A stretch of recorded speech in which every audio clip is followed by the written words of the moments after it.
Like to call the February 17th meeting of the Raritan Township Zoning Board of Adjustment to order.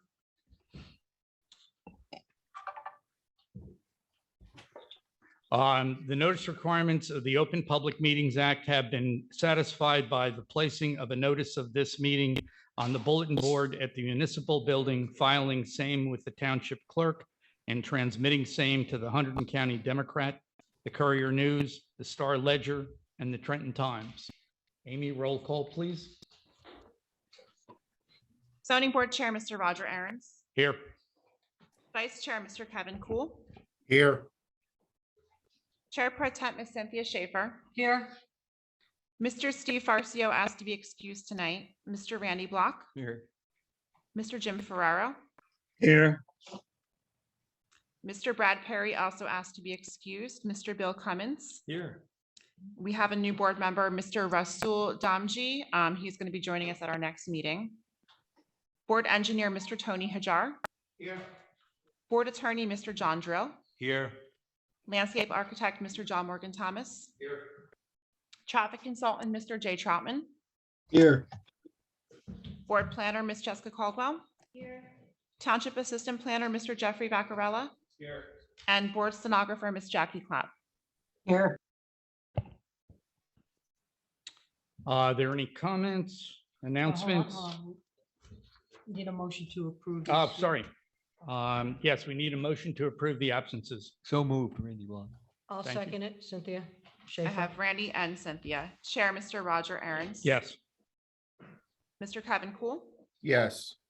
Ms. Cynthia Schaefer. Yes. Mr. Randy Block. Yes. Mr. Jim Ferraro. Yes. And Mr. Bill Cummins. Yes. Okay, do we have any comments, announcements, distribution of correspondence? We have the 2021 annual report. That is open for discussion. I think all of you have seen it. Are there any comments by the members of the Zoning Board of Adjustment? Yes, I think if we could add an additional one for the board recommendation for the auxiliary board when the applications are too numerous. So I think if we could just make that addition. That's fine. As a matter of fact, I talked to Amy earlier this week. We have 22 applications before us right now. So we have a heavy workload. I'll be addressing that with the mayor this week. So Cynthia, we'll see that that gets added. Yes. Any other comments? No. I have some notes that John gave to me before the meeting on page 2 under It's basically- litigation. You don't have to read them verbatim because it's just that at the time it was drafted, we had the oral argument in the Wawa appeal. Right. Since then, we won. So I took out the reference to the oral argument and put in the fact that we won the day the opinion came. Great. Thank you. There's also some small grammatical corrections on page 3. That Roger found? No, I think John found them. I didn't get Rogers yet. anything else? If you guys have anything else that you want to add, send it to me in an email. I was or- channeling Roger. just for the Okay. record. All right.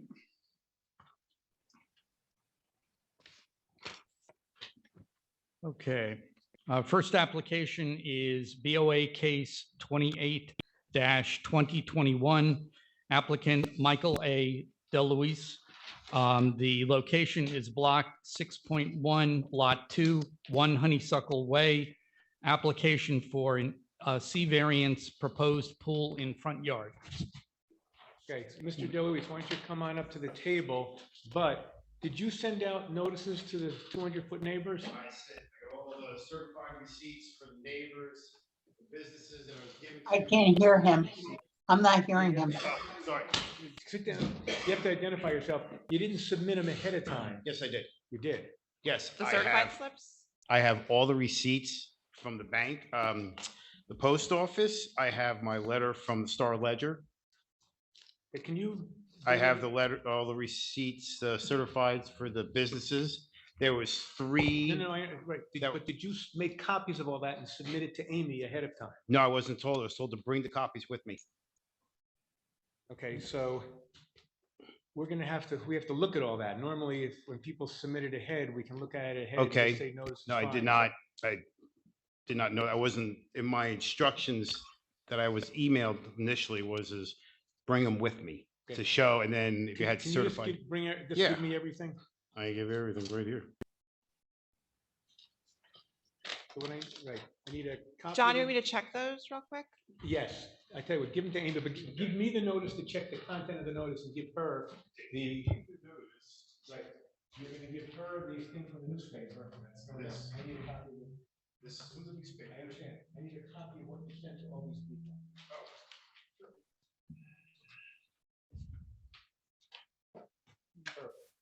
I'll do this one, Amy will do those. I'm not hearing you, John. Okay, I said that I am going to check the content of the applicant's notice, and Amy is going to check the certified receipts against the 200-foot list, and she's going to check the affidavit of notice from the newspaper. In the meantime, let's get everyone who's going to participate in this hearing sworn, which would be Mr. DeLuise, Tony, and Jeff. I don't think Jessica's participating, so can the three of you please stand up? Raise your right hands, and do all three of you swear or affirm that the testimony you're going to give in this proceeding will be the truth, the whole truth, and nothing but the truth? Yes. And then everyone by the microphones, give your name, spell your last name for our board stenographer who's participating over Zoom, and give your address. My name is Michael DeLuise. Last name is spelled DeLuise. I live at 1 Honeysuckle Way, HoneySuckle Way in Flemington. Zip code is 08822. And you are the applicant. Jeff Vaccarella, Township Assistant Planner. Tony Hazar, Ford Engineer. Just give us a minute now to check these.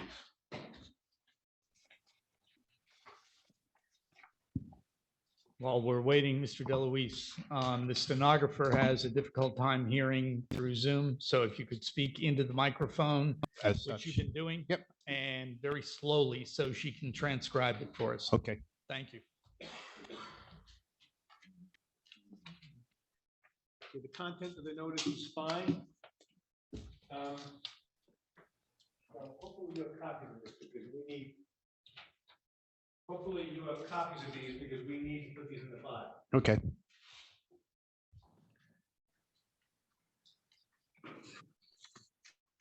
John, the certifieds are good.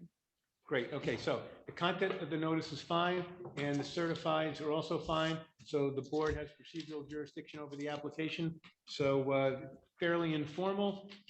They've read the application, they've looked at the survey, and they've looked at the report done by Tony and Jeff dated February 11, so why don't you just, like in your own words, tell them what you want to do and why you want to locate it where you propose to locate the pool.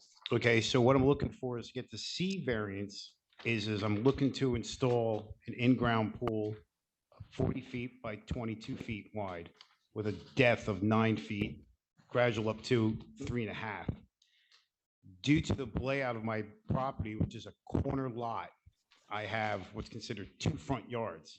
And the way the backyard is laid out, and I submitted all the paperwork from the septic tank, which is the reasoning why I have to move it over where it is. It's, one of the questions was, on the letter I got was, why can't I move it closer to the slated patio? On the property survey, the survey company had marked where the septic tank is as just a slate patio. Now underneath, that's where my septic tank is.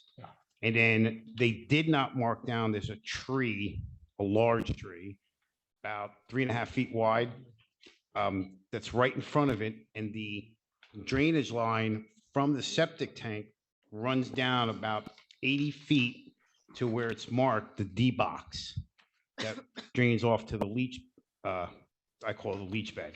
So to stay within code of 20 feet from the D box, the corner of the bed, that's the only spot to put the tank, the pool. I can't go north to south with it because the grade is going to be 10 feet from one end to the next. If the pool's only 9 feet, it's not plausible. You can't do it. And that's the big reason why the pool, where I'd like to put it, is in that area. I got to keep within my code for the septic system because it's an 1.25 acre plot, and that's the only reasonable place to put it. The second question that was emailed to me was the discussion of the trees. So there's actually 4 trees that are going to be removed. On the survey, they have the 3 trees that are definitely there's 2 within the pool area, and then there's a third one that's too close. It's a white ash. It's an ash. All 3 of them are. One of the questions is the height. They're about 50 to 60 feet high, those 3 trees alone. I've had, my wife gets it. I travel for a living, so I usually miss the ring at the door. But we have these people come around saying they're tree experts and my trees are dying and they'd like to cut them down for price today. And she always says, thanks, but no thanks. We'll talk to you later. So we have to start digging this pool. I'm going to hit the roots of the 3rd tree. So that can't stand. That's 60 feet. They're about 2.5 feet wide. Up against the driveway on the plans, the survey drew a small like Christmas tree. It's going to be a Christmas tree one day. There's also a large tree right there. That's even bigger. And this thing hangs over the driveway. And if you notice the winds, because I have a little weather station top of my house, we were having winds of 26 to 28 miles per hour. These things sway. I can't keep that tree there either because of the distance from the pool. We don't know what the roots are. And then the amount of leaves that come off of just those 4 trees, including the other trees on the north side of the property, is immense. It gets ankle deep every year because it's a $500 cleanup to get rid of the leaves alone. So all 4 of those trees, they have to go. I can't leave them there. I can't run lines from the house for the electrical, the plumbing to it. So and plus I keep being told they're dying. They have that beetle that's going around or something. I have the bark right on the driveway tree. That's the most concerning with my wife because every time we get a monsoon storm, we got large branches on the driveway in the grass. I don't need my 3-year-old son to get taken out by one because, I mean, we like trees. I spent 9 years up in Alaska. I love the woods. Trust me. You have pictures of the trees? I did. I was told to bring copies of the pictures. I got 2 sets here, 12 each. Okay, so can you, let's give one set. I emailed Set so No, they can see it. Yep. Let's give one set of the pictures to Amy, so she can mark them A1 through A12. Okay. And just keep them in the same order. You're going to give me one set of the pictures also. Okay. So, Amy.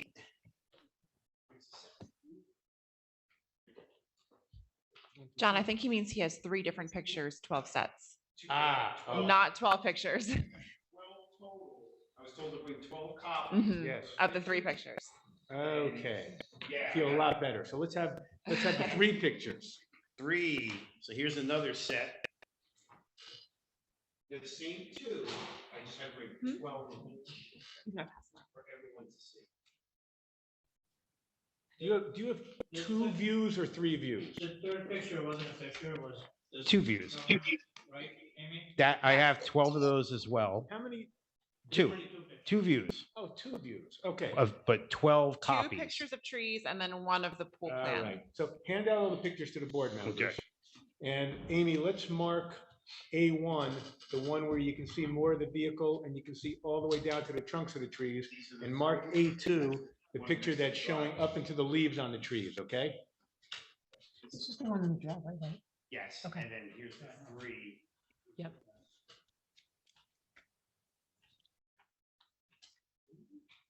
Okay. And then that's the driveway. Right. Thank you.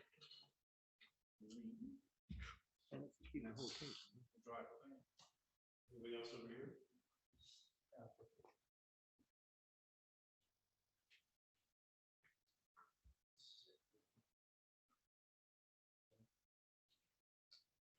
So the picture that shows more of the car and all the way down to the trunks is A1. Yep. The other picture showing up into the leaves is A2. And the first question is going to be for you, which of the trees shown in A1 is dying? The middle one. And then, They all have leaves on them though, right? but they're saying that the bark is starting to split at the base and fall off. And that's a sign that this beetle's inside. I had one of those already on my I'm not a tree expert. I'm just going, and I'm a person of like someone knocked on my door looking to cut something down, build something, cut something. To me, as far as I'm concerned, they're just looking to scam money at it. It's something you don't really need. Right. So I'm like, okay, my wife tells them, yeah, whatever, we'll get back to you, leave us your card. John Morgan Thomas. John, is this the variety of ash that the lanternfly is infesting? In this case, it's the emerald ash borer. Emerald ash borer, that's it. okay. Jackie, did you hear that? No, I didn't. No, Yeah, this is very important. It's the emerald ash borer. You have to turn the microphone on, I'm sorry. Or use the one on the stand. This is the key to the whole case. Right. Jackie's not hearing. Please give me this. Is this good? Yes. All right. So yes, the pest is the emerald ash borer. And basically unfortunately, even if they're healthy now, they're gone. they're gone in 5 years. I have a question for Tony, if I can ask. So he wasn't being scammed. No, He wasn't No, we being had scammed. one, Tony, And do you, I'm sorry. Tony, this house is about 2 houses from Cherryville Hollow. And in Cherryville Hollow, I think it's the township that's cutting down these trees, the ash trees, because of what we're talking about.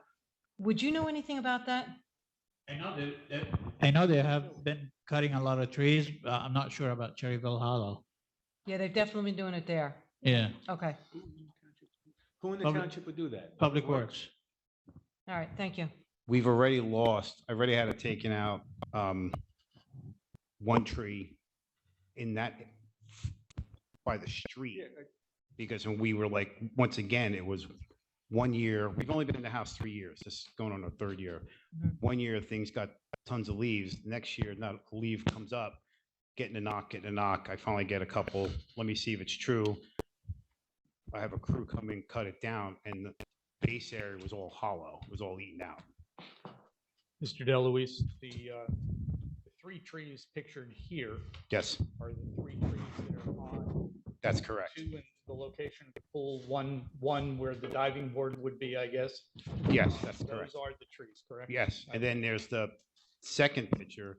That's the one they did not plot Right. initially. That's the one that hangs over, And the it's close driveway. to the driveway. and that's the one got the worst of the bark coming off of it. Okay.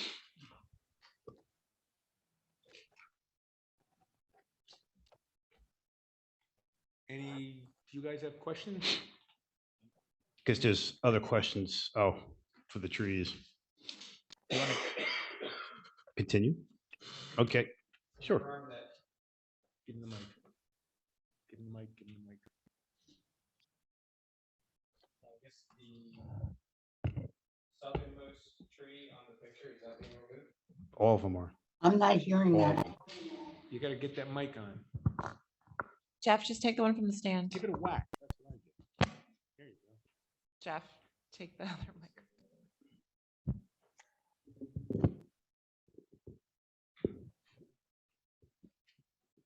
Yeah, my question. Jackie didn't hear your question. My question was if the southernmost tree on the picture was being removed.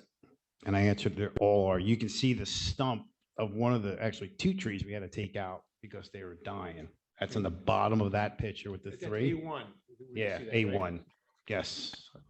Tony, Mr. DeLuise kindly started going through your review comments. You want to keep doing that? I think he's already done number 1 and number 2. Yeah, I will Okay. do the whole thing, yeah. Got me. That's what I'm, Yep. because Why don't we move on to number 3? 3 for the survey, I brought those as well as per the request. I got 12 layouts of, I had a professional landscaper come in, we sat down, we did the whole thing. Let's hand them out as Hand Exhibit them out. A3.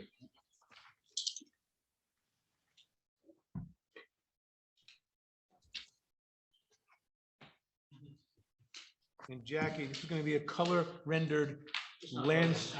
Oh, okay. Okay, that's fine, that's fine. It's a, what is it called? Is there a name in the block on it, lower right-hand corner? Just a landscape layout, landscape concept plan. Okay, so A3, Jackie, is landscape concept plan. Thank you for Got doing it. that.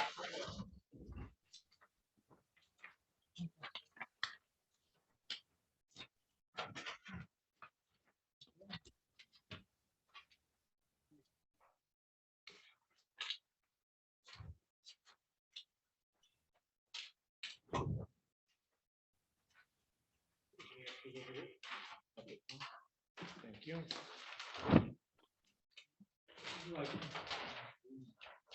Mike, anyone for the file?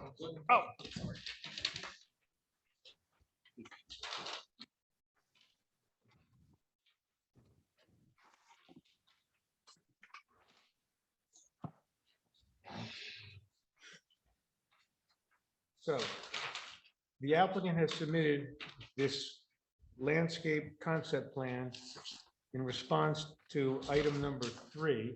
So I would think that Tony and or John, who I have to swear in, can you raise your right hand? You swear or affirm that the testimony you give in this matter is going to be the truth, the whole truth, nothing but the truth? I do. Okay. One of the two of you should respond. Does this do it? Does this satisfy comment number 3?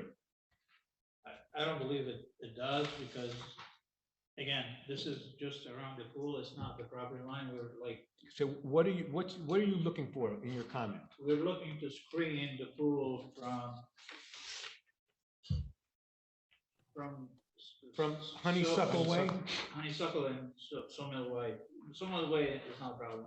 Honeysuckle Way, yeah. So I guess your position is, since the pool will technically be in front of the dwelling along Honeysuckle Way, that even though the applicant, I'm not speaking to the board, but even though No, the I know. applicant has shown that the pool cannot be moved to the north because of the location of the septic system, and the applicant has shown that even though generally the board likes to save trees, basically these trees are dying in any event, it's your position that the applicant may have shown the positive criterion of a C1 hardship variance, but to satisfy the negative criterion, he's got to put some landscaping to the south of the pool to screen it from Honeysuckle Way. Is that what you're saying in comment 3? Yes.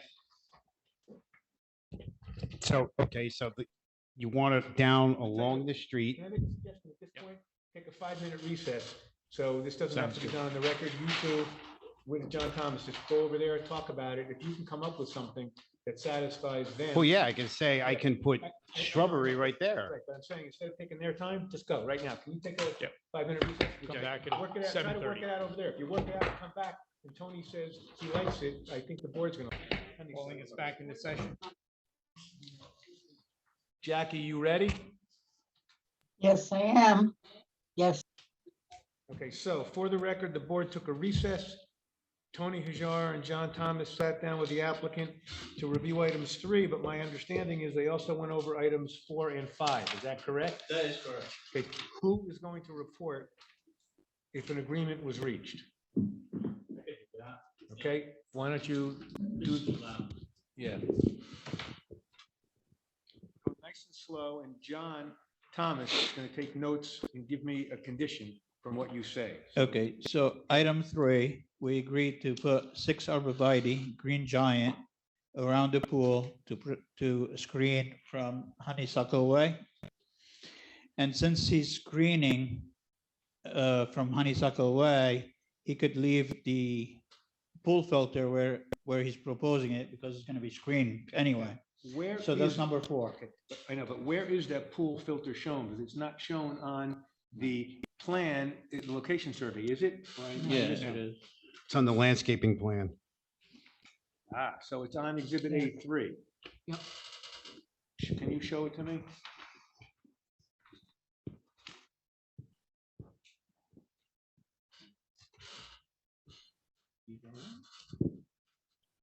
Okay.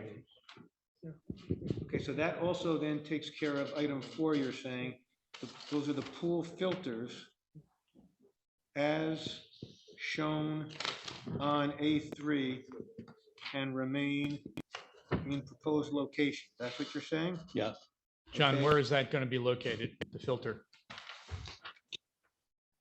According to A3, is it in the bottom left-hand corner? Yes. Thank you. Okay, and then what did you guys agree upon as to item 5? And item 5 is based on the topography shown on the survey, there's considerable slope in the backyard. Are retaining walls proposed? Any walls over 4 feet are going to require a wall plan and a structural analysis by a PE and reviewed by the engineering department. It's required to submit a grading plan prior to a zoning permit. What has been agreed on that? So what he's proposing is along the chairs and the table, that wall is about 2 feet in height. Okay, so the wall shown on exhibit A3 That's correct. can stay in its existing location. That's correct. And what has been represented to you is going to be less than 4 feet high. That's correct. So it doesn't matter if it's 2 feet, 3 feet, as long as it's not over 4 feet. Is that correct? That is correct. Okay, so the retaining wall, as shown on exhibit A3, can remain in proposed location. It will be less than 4 feet high, correct? That is correct. All right, And there's a second wall on the other side of the patio, which also will be less than 4 feet. okay, so all the retaining walls shown on exhibit A3 can remain in the proposed locations. They will be less than 4 feet high. Is that correct? That is correct. Anything else? Number 6, the applicant agreed to provide an as-built survey as requested. Okay. Any questions? Yeah, The applicant? the fence. No, there's a fence drawn around it. So It's I on saw the, it's a square fence on the survey, but the fence we're gonna wind up putting in is gonna be married to the outline you see on the landscape and survey. Good pick by, No, that was Bill. good pick. So But- the fence is going to be per A3, not per the location survey. Correct. All right, so time, Is there a maximum height on that fence? 48 inches, well, minimum 48 inches. That's what's Right, required. that's the minimum. Is there a maximum? Maximum is 7 feet. Okay, so somewhere Wait, but- at least 4 feet. As The long front- as he it's the front- stays within the principal setback. it's a front yard. I proposed 4. Okay. Wait, time out, I'm sorry. Isn't the height for a backyard and a front yard different? If you are in the And he's a front yard, that's why I'm just If you trying to are make in sure we the get it front right. yard setback, it has to be 4 feet or less. If it's outside the setback in the front yard, could be up to 7 feet. Okay, I just didn't want you to come back. And, I mean, looking at the drawing, and again, we have to confirm when he applied for the fence, it's not within the setback. But anyway, it's 4 feet anyway, so Okay. I don't think it makes a difference. Give him point with a microphone. And again, just so you don't have to revisit this issue, I think the pool code, depending on what kind of a fence it is. So if you think about the standard kind of aluminum Yeah. estate fencing that has a 4-inch spacing, the height requirement on that is, I believe, is 54. So Okay, just something to be aware of, because if you put the 54-inch, that's going to cause a problem with the 48-inch. So if that's the kind of fence you're planning on putting in, it has to do with the spacing of the vertical palings. It's just a building code thing. We haven't decided on the fence because, like I was telling Tony before, my backyard faces Round Valley and we have a view of the hills. And part of my objective is with this pool is not to distort that view. Right, understood, and that I'm just, and that's actually a pretty good fence in terms of visibility, those, because they're very thin in profile. Right, it's just a decision of But- the white you can look But, through and the black you I can't. might suggest that if, again, in order to not end up coming back before the board, is that you might ask for some relief on that. If you're to use I'll call it an estate pool fence, that the 54 inches would be. The 54 is just for the latch, not the entire fence. Yeah, just so that the latch is gonna be higher.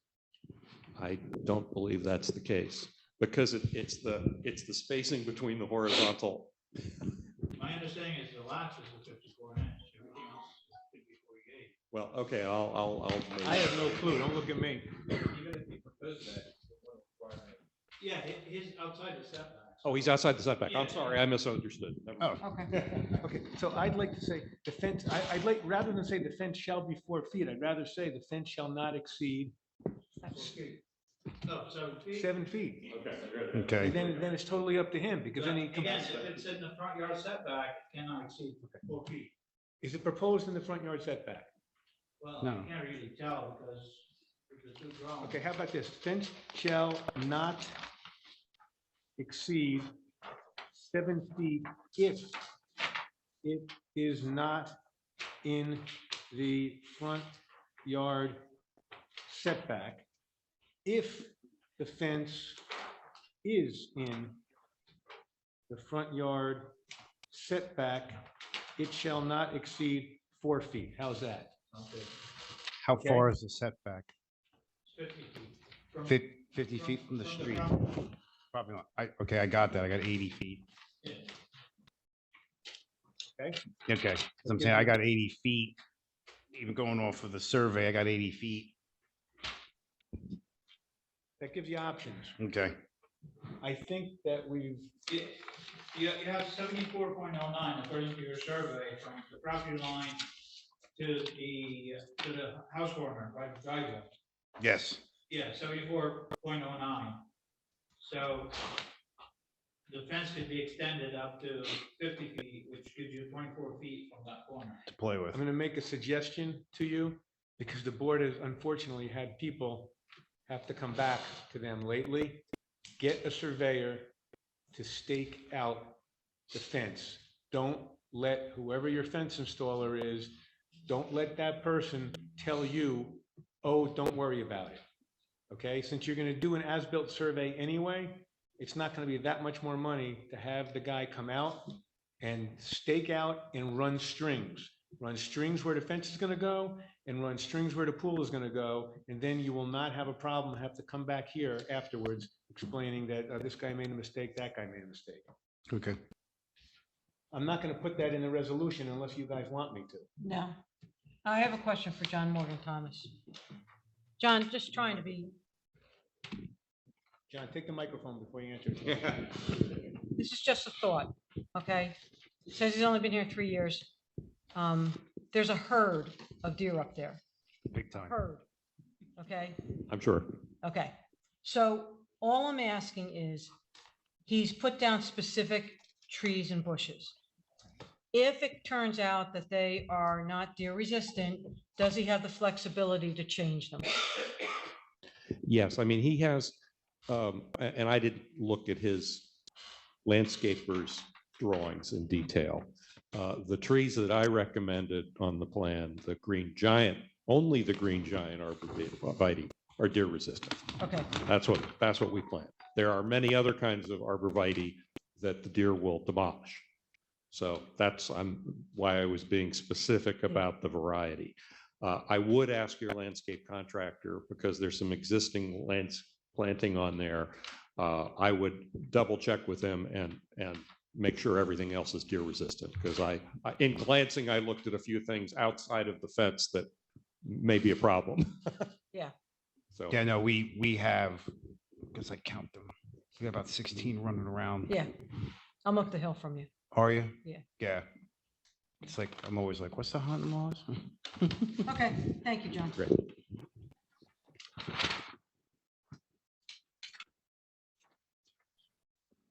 Anything further?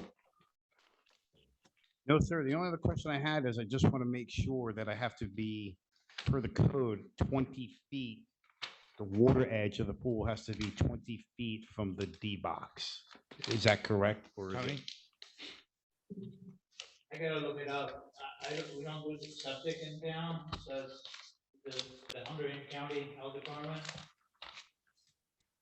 Okay, because they put it 24 feet. I'm like, I could probably slide it a couple more feet just to give Yeah, I gotta look it up. that couple more feet in the backyard. That's my only question. Because the survey was pretty certain that, well, you need at least 20 feet and a buffer. And I'm like, well, no, it's either you need it or you don't, the buffer part.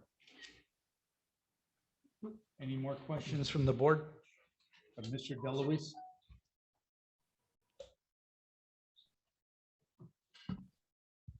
Jim or Kevin? Ready Any to go questions? forward. Yeah, I'm fine. Okay, Members of the public? Public. yep. I don't think there is anyone from the public, but if there is for this application, Nope, Yep. there's people out there, but apparently not in this Okay. application. you want to close for deliberation? Who'd like to start? I can go ahead and I'll start. Great, go. Go ahead, Kev. No, you went on mute. Kevin, you were on a second ago, then you hit something and you muted yourself. Hold on. Kevin, we still can't hear you. I think Jim Ferraro, I think he wants to deliberate first. All right, tell Kevin we can't hear him, but I have no problem going first. But Kevin still thinks he's going. Can I answer this question? Yeah, sure. It's 10 feet. Minimum distance between the D box and the swimming pool is 10 feet. 10 feet, okay. Looks like So- Kevin's back. Go ahead, Jim. Kevin. Go ahead. Who's going first? Kevin, you gonna finish up? No, go ahead, Jim. Yeah. Look, basically, we've ironed out all the wrinkles in this application. And it's another one where we have a shaped lot in on a corner and not enough room to put the pool where it probably should go. Basically, I'm convinced, listening to the discussion between Tony and the applicant and John, that we have ironed out all the wrinkles and I'm ready to go forward and approve this application. Kevin? That's it.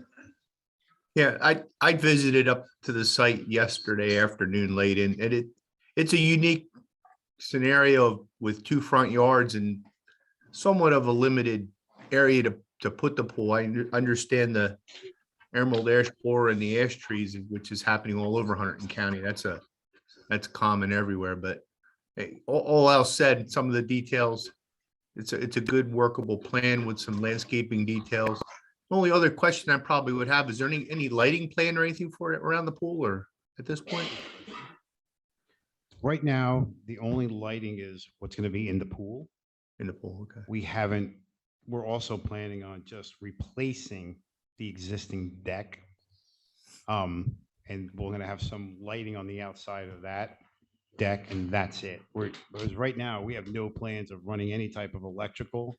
We haven't even considered it out by the pool area, but we'll replace the existing deck. We're just going to add some lights there. There are lights that exist on the deck, yeah. Yeah, there's two now on the existing deck. We're just gonna replace those, just maybe add a third one. Okay. But yeah, I'm in favor of the application with the changes in the landscaping as proposed. I agree with the board members. I'm in agreement that we should approve this applicant's request. Appreciate the information you provide and the testimony and working with our board to resolve this tonight. And I understand it's two front yards and it's very frustrating. But that's what it is. So. It is what it is. I agree with my colleagues. I go along with everything going on. Jackie, did you hear what Mr. Block said? Yes, I did. Good. Okay. I would agree with everyone. I'm sorry you have to take the trees down, but unfortunately, I think with the emerald ash borers, you'd be facing that within a few years anyway. So I certainly would agree with this application. Amy, roll call. And a motion, Wait, we Roger. need a motion first. Sorry. So moved. I'll second it. I have Brandy and Cynthia. Chair, Mr. Roger Aaron's, Yes. Mr. Kevin Cool, Yes. Miss Cynthia Schaefer, Yes. Mr. Randy Block, Yes. Mr. Jim Ferraro, Yes. Mr. Bill Clemens. Yes. Okay, congratulations. Thank you. That's it.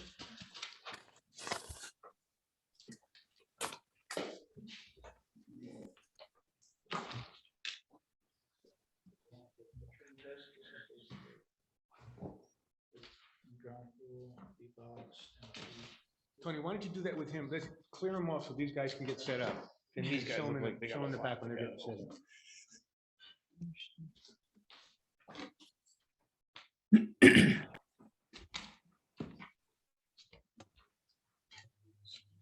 Thank you.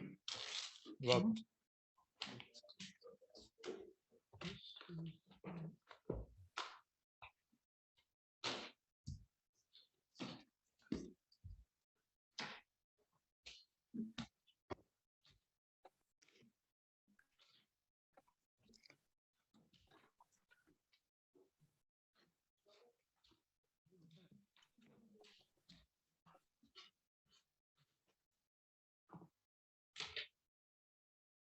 Roger, yes. can we take a 5-minute break? You want to take a Yeah. 5-minute break, let them get fully set up and let people take a little Yeah, break? we'll be back at 5 minutes of Okay. Things are quiet anyway. session. This is BOA case 07-2021, applicant Interstate Outdoor Advertising LP, block 40.04, lot 35, 482 Highway 202, application preliminary final site plan with D1 use variance for proposed billboard sign. Good evening, everyone. Lou Darminio, Price, Meese, Schulman, and Darminio for the applicant Interstate Outdoor. This is Interstate's application for an outdoor advertising sign of a monument type in the O2 district at the Travel Inn. We were previously heard on December 2nd, 2021. We just got through the testimony, well, didn't actually finish the testimony of Mr. Gerber, who's the principal CEO and president of Interstate. What we anticipate today to be able to do is finish Mr. Gerber's testimony. We had some cleanup from the last meeting that we'd like to do, but there's also some additional information the board wanted. We had done a bucket test, so there's simulations there, the board remembers. So we should be able to get through that. Then we have our engineer, Mr. Duarte Tiago, who'll give the various engineering testimony and will give you some ideas of additional information about how the sign will work. We have Justin Taylor, who's a professional engineer who has already provided the board with a report and with several exhibits. He'll present those for tonight, we hope, and then we would finish up with Mr. McDonough, hopefully, who is our planning expert. I noticed that we have, I believe, Mr. Drill and Mr. Chairman, 6 members. Yes. Yes. My client would like 7 members to vote. Yeah, correct. It's totally expected. And with the lineup that you just went through, and it's 8 o'clock, if you finish this application tonight, I will name you Superman.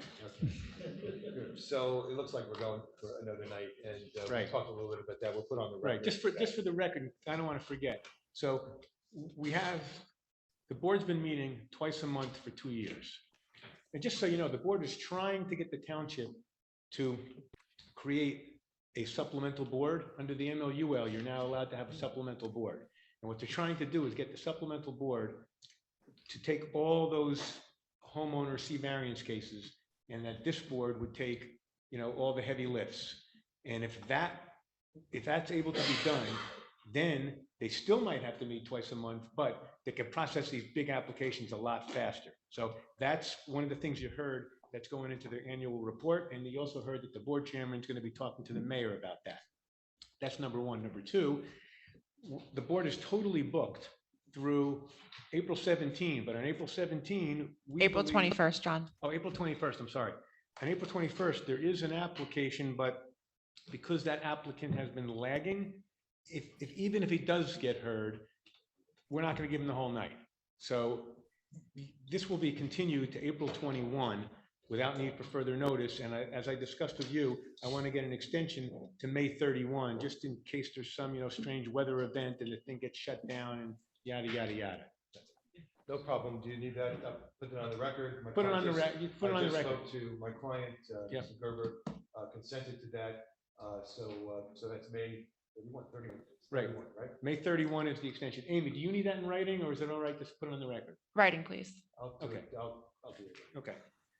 In any event, so Mr. Gerber's continuing, so take it away. Well, Mr. Gerber. Should I? Yeah, you know what? So you got anyone at this table who wants to speak, grab this mic. They have it in front of me because I'm very bad. Forget to use it, okay? Counselor, before you get started, one other point. This is a very amicable board. We try to get along with everyone. We have a number of people who are full-time professionals who work. We received a number of exhibits from you literally today. That is not fair. My predecessor was very gracious. I will not be so gracious. Please, in the future, make sure they're here on time, okay? You've had since December.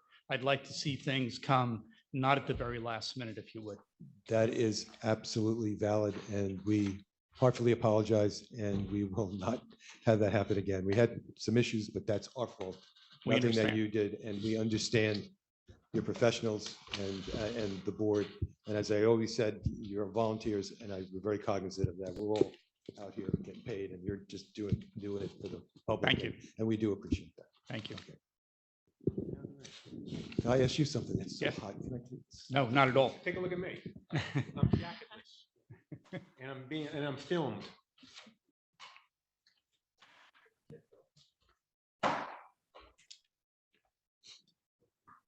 Okay, Mr. Gerber, at the last meeting, we went over several aspects of the application, but there was maybe a couple of things that we might have missed that I'd like to first go over.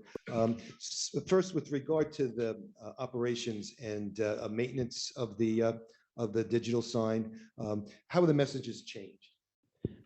They change almost instantaneously. There is no flashing. It just changes from one message to the next. Digital technology is very common now in New Jersey. I'm sure you've all seen how they operate. The frequency of the change is every 8 seconds. There are 8 spots, if you will, that rotate 8 seconds at a time. So it's like 64-second minute. Okay, and the messages changed remotely, correct? Yes. How does that work? It's changed remotely. It can be done through a number of ways. It's usually done by our charting people in our home office in Cherry Hill, but it can also be done via cell phone if necessary. Okay, and they change instantaneously? There's no waving in or out? There's no video, motion, no scrolling? there's no motion, there's no scrolling. It's really what the digital has become. It's just really a modern form of copy change, as opposed to having taking a vinyl, putting up and taking it down. Okay, and I don't think we actually mentioned this. The light is adjusted to ambient light. Can you just describe how that is accomplished? All of our digital signs, and this is also very common in the industry, all digital signs adjust their brightness to the ambient light conditions. On a bright day, the digital sign will brighten, and when it gets dark or on a cloudy day like it was today, it will power down. And it will not be above 0.3 foot candles above ambient light levels measured at a distance of 250 feet Will from the not standard. be above 0.3 foot candles measured at a distance of 250 feet. But it will not be above 0.3 foot Can- candles. of ambient over light ambient levels. light. Yes. And I forgot that Mr. Drill is a missed point. I got to be very careful. Yes. I do these very detailed resolutions from my notes. I read them.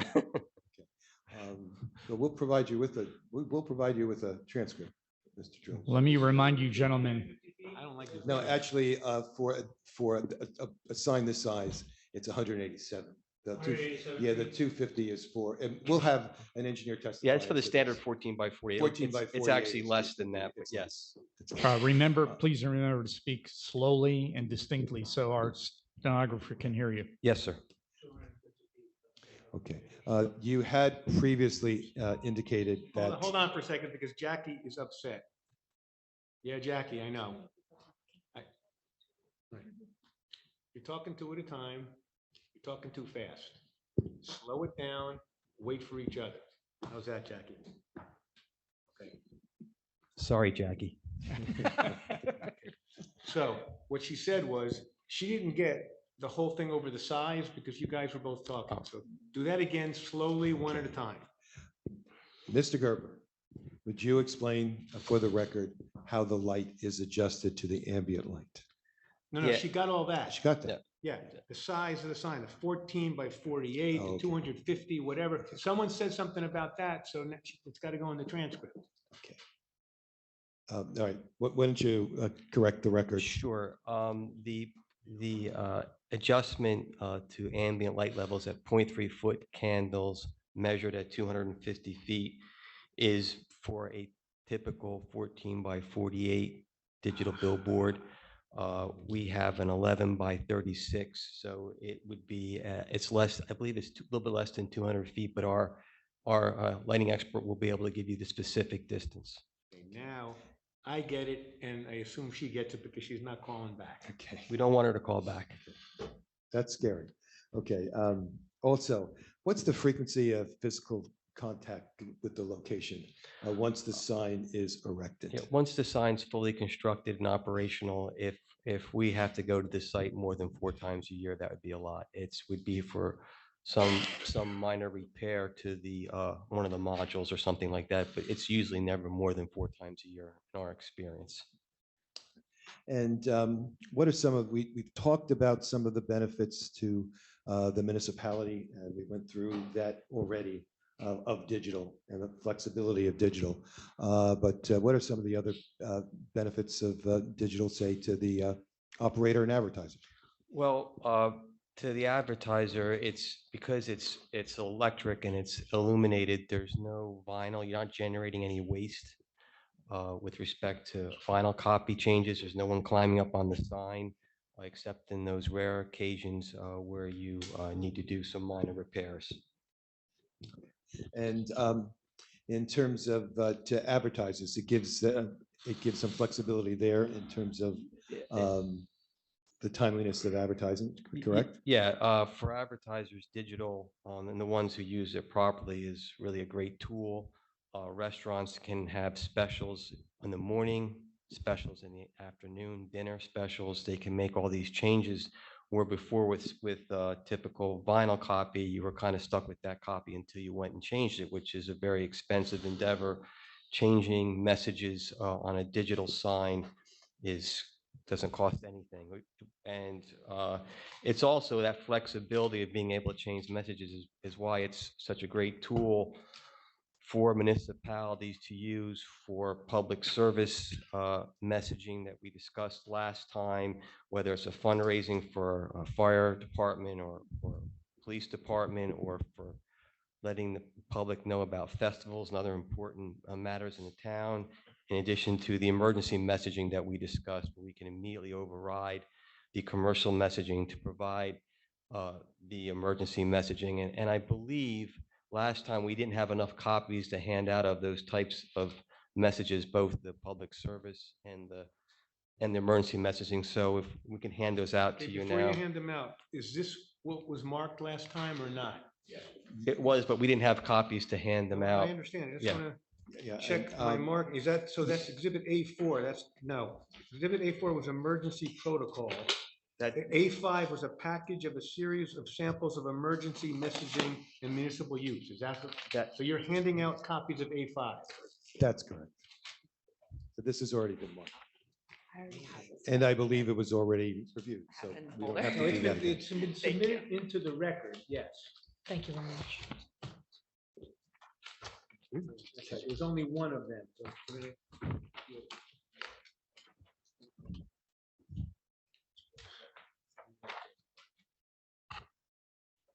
And I believe there's an objector represented by counsel out there. I assume he would like a copy of everything that's handed out tonight. I absolutely would. Thank you, Mr. Joe. Can you come up and just enter your appearance to record? Your colleague last time entered her appearance, but That is correct. For the record, I'm Mark Peck, an attorney with the Florio Perucci Law Firm. Here on behalf of 479 Raritan Experiential LLC, misidentified at the last hearing as Catalyst Experiential. 479 Raritan Experiential LLC obtained an approval from this board in 2020, which I believe the board is familiar with. yes, Thank you. and just, I want to make sure the record's clear on this. The digital billboard that the board approved for your client, that was in Raritan Township across the street from the proposed billboard now? That is correct. Okay, now, I believe your client also has one in the Flemington Circle, but that's in Flemington, not Raritan, is that That correct? is Flemington Borough. Okay. Thank you. Thank you.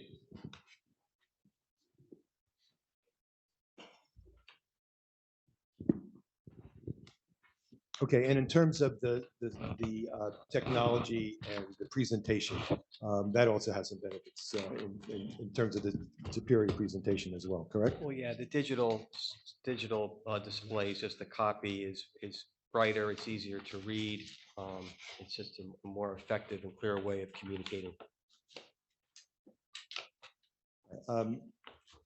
We prepared a couple of exhibits. We'll start out, I believe the next exhibit, Mr. Drill, is A6. The next exhibit is in fact A6. Okay, what I think that I'll do is we'll mark them they're companion exhibits. We'll mark one A6A and the other one A6B. We'll start the one that is marked A6A as it says an overall height of 39 feet. So let's call that the 39. Okay, just do me a favor, show me what that exhibit is. It's the 39 feet exhibit. This is exhibit A6A, and this is going to be exhibit A6B. I see we've already marked them today. We have copies for everybody. Yep, just hold on for a second. Actually, I have stickers to do that. You would like, it makes it a lot easier. Even better. Okay. So you're saying that A6A is a photograph Super. titled on the top, Raritan Travel Inn and Suites, and it shows an overall height of 39 feet of the proposed sign. Yes, Whereas A6B also says Raritan Travel Inn and Suites on the top, but this shows an overall height of the proposed sign at 34 feet. Is that correct? that's correct. And this is southbound, and I'm marking it now. I think I'm getting those stickers on, so I don't need those.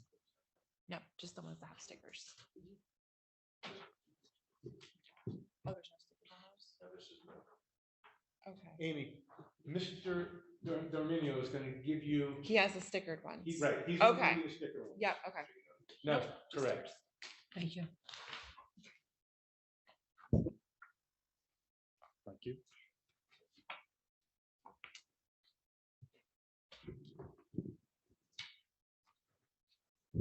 Both of the Okay. photos in A6A and A6B are photos of the proposed sign heading southbound with, again, A6A showing the overall height to the top of the proposed sign at 39 feet and A6B showing the overall height to the top of the sign at 34 feet. Correct, Mr. Darminio? Correct.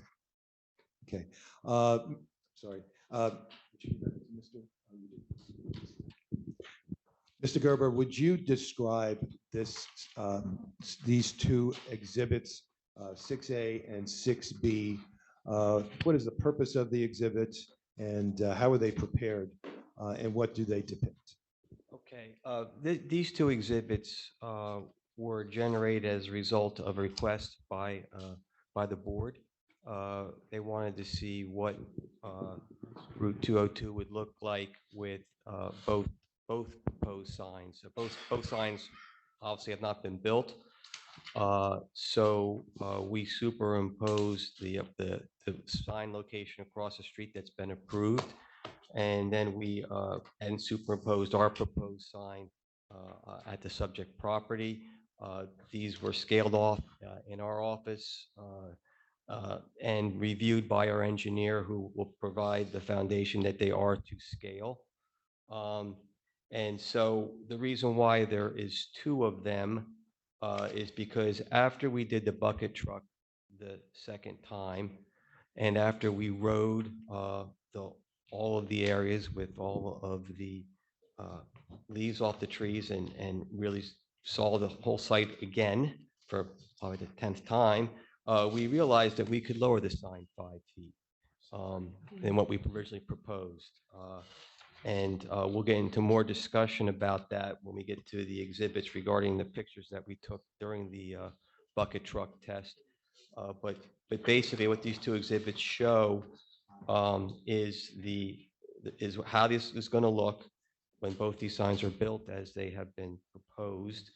And we're showing what it would look at the proposed site now, which is at 34 feet. So we are effectively modifying our application to have the sign be at 34 feet as opposed to 39 feet.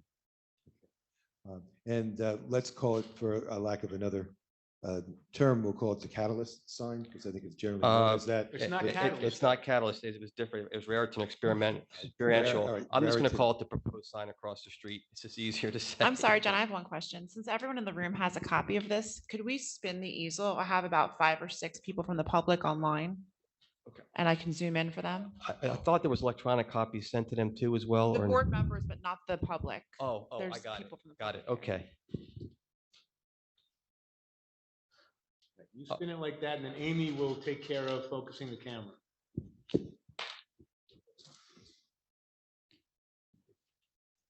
Okay. Also, there was also some questions by a couple of the board members last time about, well, why 2 signs at this area? And I wanted to really address that in detail. In my opinion, the horizontal format that you see here on our proposed sign is much more effective in terms of providing a clear and readable message than the vertical format. People tend to read left to right, not up and down. There's a reason why 99% of outdoor advertising signs in this country are in a horizontal format as opposed to a vertical one. And so, in my opinion,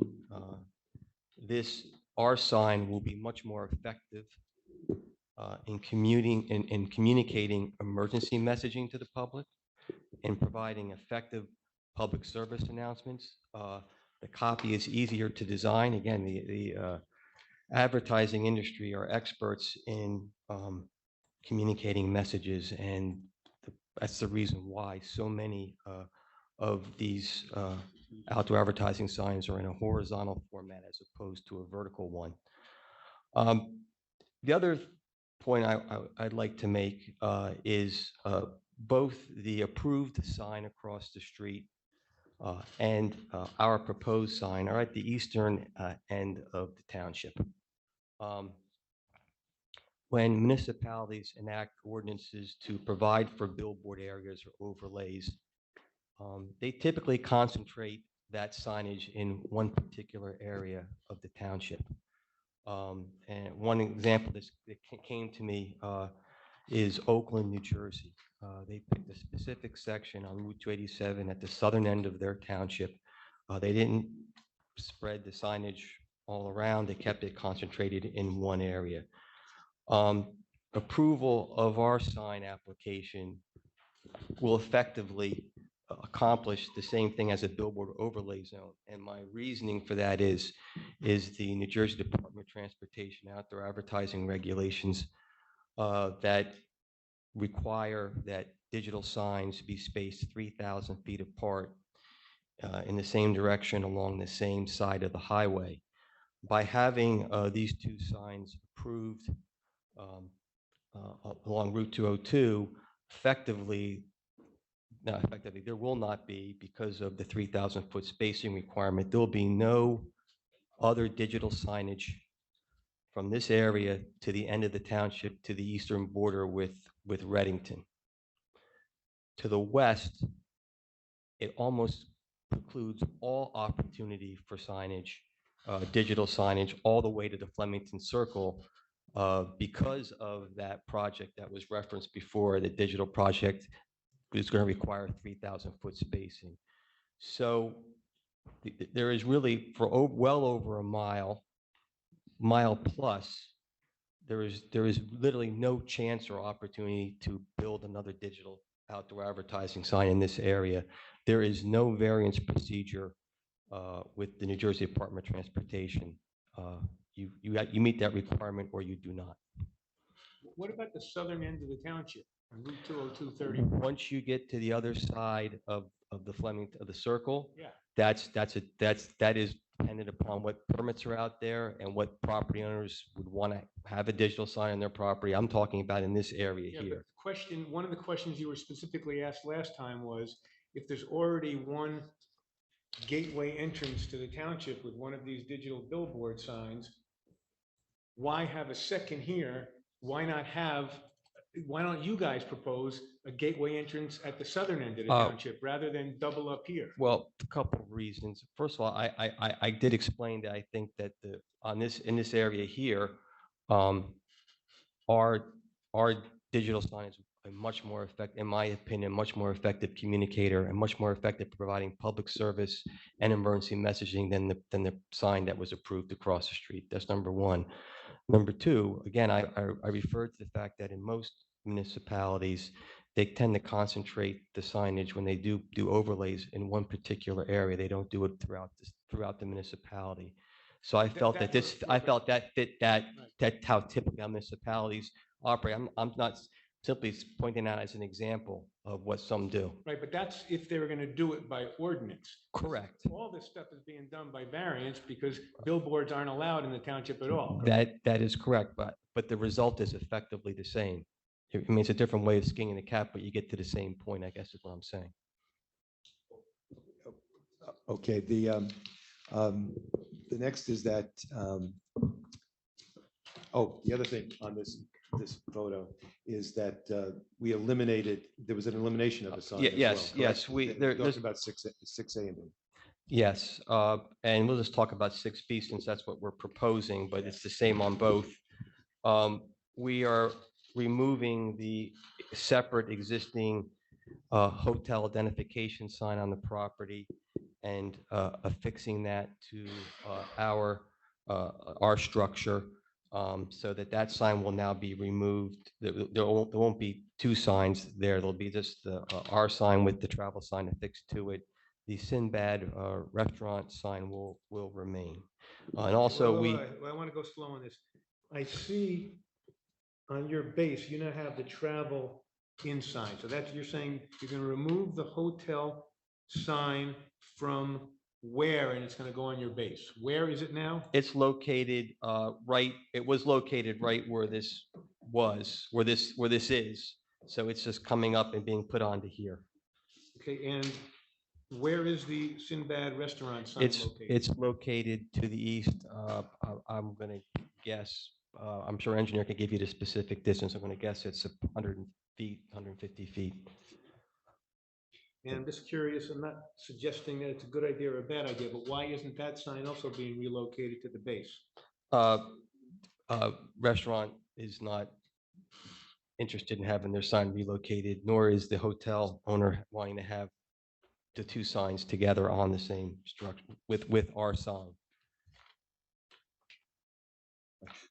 There are photos in Exhibit A1, actually shows the existing conditions, Mr. Drill. I think on page 5, you can see where the where the travel sign is now. And there was testimony on the first applicant, in the first hearing, as to the distances between the signs. Yeah, let me ask you, this. You handed out A2, A3, here's A1, got it. Okay. And just for the record to compare. Do you know what? It was- sheet- it was aha, 5, It's I on sheet 5. Yes. Yeah, right over here. Okay. Yeah, okay. Well, may I continue? In terms of the, everyone has gotten a handout of A6, right? Oh, that was the other one you're talking about? Okay. Does anyone want to have that copy of that prior? Copy of which? Of the A1. We have extra copies of that. Did That'd be you guys helpful. get A1s last time? Yeah, we Everyone did. got A1s. A1's, okay, so we're good. Okay. Also, we do show, we eliminated any emblem, but we do show the possibility of a Raritan Township lettering, correct? That's correct. That we offer that to the township if they would like to have that placed there.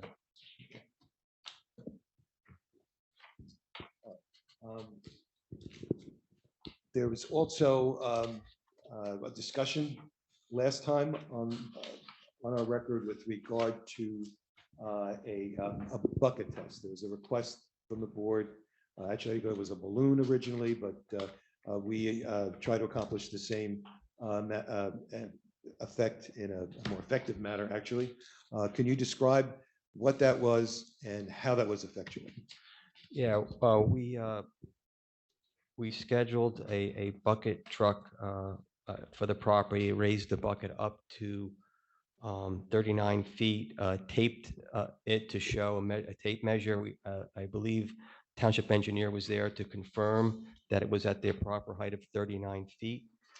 We notified the board secretary of when we were doing it and the time to make sure everybody could make it if it was available for them. And we had the bucket up for, I believe, about 3 hours on a Friday afternoon, Friday morning to early afternoon, and allowed people to look at it. While that was going on, I rode and other members of my team rode around up and down Barley Sheaf Road, back on Ridge Road, to see what, if any, impacts there were from that bucket truck display. So we have a couple exhibits, aerials that show the distances, and then we have some photos that were taken from various points in the area. Okay, could you Okay, also address as part of your direct, the memo done by Tony and Jeff dated February 11? They did a memo with their Yes. observations and they were out there? Yes. That was the plan. Yes, that was, I do have that. That So was make it. it part of his direct? Yeah, yes. Okay. Yes.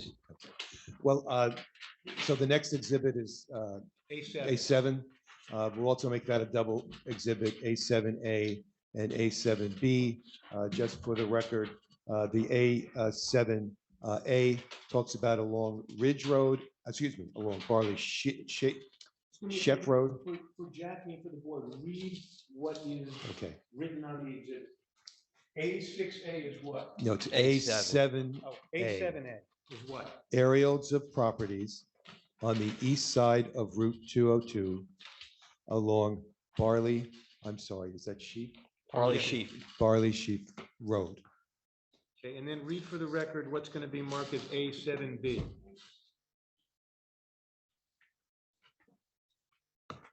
Aerials of properties on the west side of Route 202 along Ridge Road. And just give me a second and I will mark those. Yep.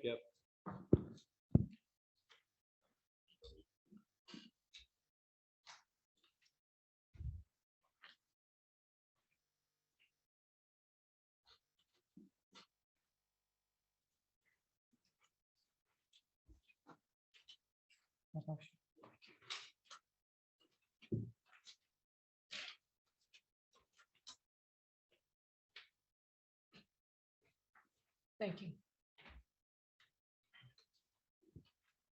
Thank you.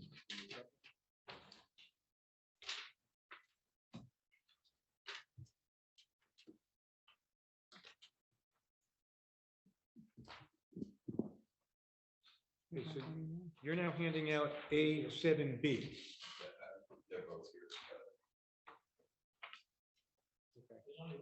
There's only, right, he's doing A7B first, then he's doing A7A.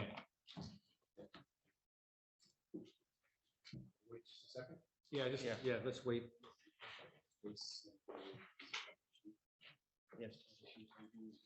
Jackie, you getting all this? Now we have. We're gonna have to do this next.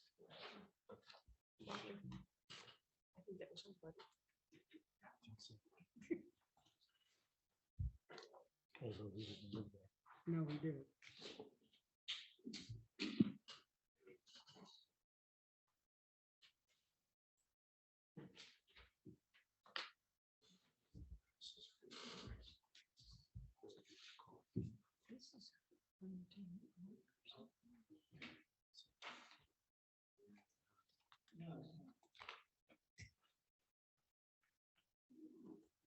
So what he's handing out now, he has the same thing. You gotta take care of Jeff. Actually, do you have a, so Jeff and John are looking for Ridge.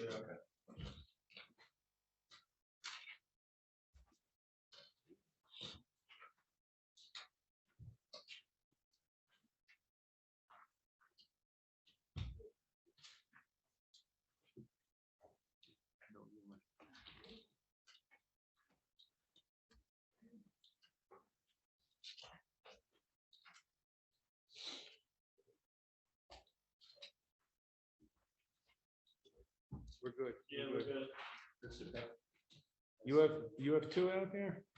There we go. A7A, A7B. A7A along Barley Sheaf, A7B along Ridge Road. Yes. Yes. Okay. All right, Mr. Gerber, why don't you just describe these exhibits, where they are, how they were taken, and the significance of them? Sure, and I'll do in the order of A7A and then A7B. A7A, which is Barley Sheaf Road, shows effectively various points. They were the lots that were identified in the memorandum by the township engineer and planning/zoning inspector. And this is effectively shows those lots and distances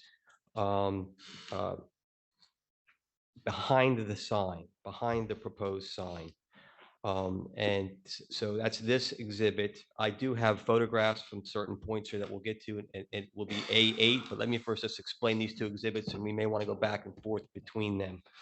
And this was prepared via a Google Earth program and measured and confirmed by our engineer, who will testify to that as well.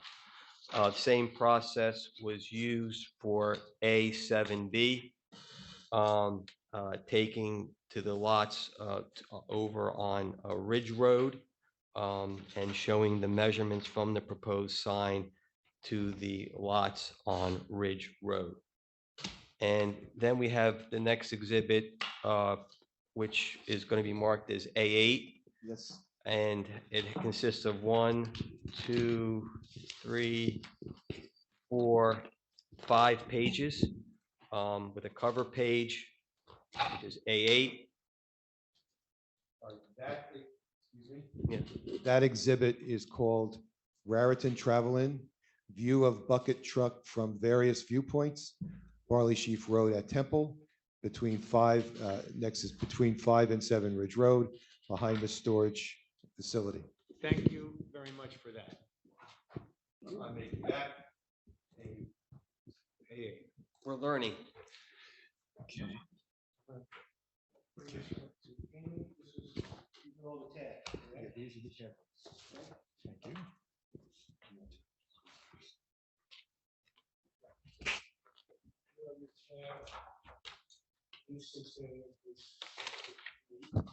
And I have the screen share on the dashboard. Everybody at home. can see. I Okay, Mr. Gerber, you also took some photos, correct? Yes. And that's A8. Would you just describe how you took them, when you took them? By the way, when was we didn't get the date. You remember the date of the? It was the 17th, I believe. 20, I'm sorry, thank you, 21st of January. Wait a minute. Oh, okay. 21st of January. Yes, Okay. yeah, January No, 21st. You know, I thought what you were saying. It was a clear, cold day. Crazy enough, but there was a fire at the hotel while we were doing this, which is a whole nother craziness. But clear, cold day, perfect day to do something like this. And these photographs were actually taken by me personally. The first one, A8B, I guess, A8B. So these. The cover sheet's A8A. I don't know how you want to do that. If it's all one packet, it should just be No, A8. it's loose and the pages aren't numbered. So let's go with your thought here. Okay, A8A is the cover. The next sheet is A8B, which is Barley Sheaf Road at Temple. And this was taken. Listen, mark them all right now. Go Okay. through 'em nice and slow, mark them. A8B is Barley Sheaf at Temple. A8C is between 7 and 9 Ridge Road.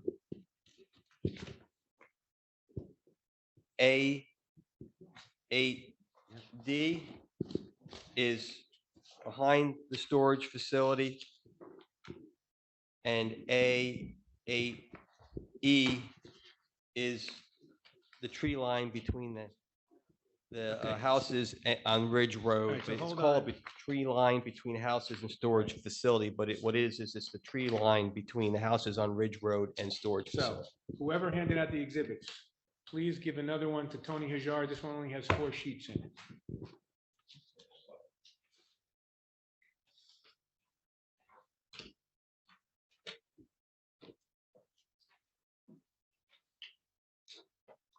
And we're not pulling a prank on you. Well, that would have been a great prank. to pull.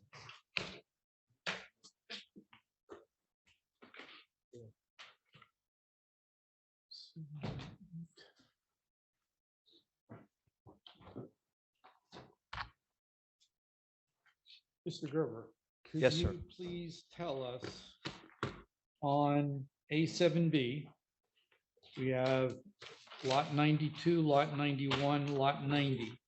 On your photograph, A8C, it's labeled between 7 and 9 Ridge Road. Yeah. So I'm guessing that we're talking about you were standing somewhere around lot 91, is that correct? That's correct. That's a typo. Well, I'll have to correct that. That's all right. Now that, Well, yeah, which is the typo? Yeah, I don't have off the top of my head, I don't remember, but they are. The problem is this is saying lot 91, but we have lot numbers and we have street addresses right, and right. that's the confusion. They may be accurate. I just don't have I don't know. which is which? That's correct. Right. I will find out and Okay. let the board know about that. Yep. Okay. All right, so you went through, we labeled A8 as A8A through A8E. So now you were telling us about 888, A8B, that's where you were. Yes, thank you. So tried to see what could be seen from the temple area. I drove in onto their entrance driveway, got out of the car and tried to take pictures of it. And that small little thumb dot that you see in the picture is the bucket truck. Now, this is on A8B, and it's marked the circle, but it looks like less than a thumbprint. You can barely see it. recognizing that even if there were no trees there, this is the back of the sign structure. There is no, you're not going to be able to see any light from this sign. It's a digital sign. The light, the diodes of the digital faces are directed to motorists on Route 202. From this position, you would see no light emanating from this sign. Right, and you're gonna have an engineer state that. We went Too. through that whole You- thing last you- time. You let me say, I could give my opinion, but we need to have an engineer say it too. I think that's how we worked it out. Right, because this opinion, it's a net opinion, but when the engineer says it, it'll be based on some engineering Yeah, principles. mine is not based on engineering principles. To be clear, mine's based on building hundreds of billboards and knowing what you can see and not see after you build them. Right. So that's that picture. Just for the engineer has the advantage, even though he's your engineer, he's an independent. You know, the CFO of the company and you're testifying, so you have a built-in bias, and I'm not saying that to disparage you in any way. That's why we just make sure you get it from the engineer. We'll do both. Yep. Also, in the report, report that the township's report by the I had it here for a second. On this paper. Bear with me, please.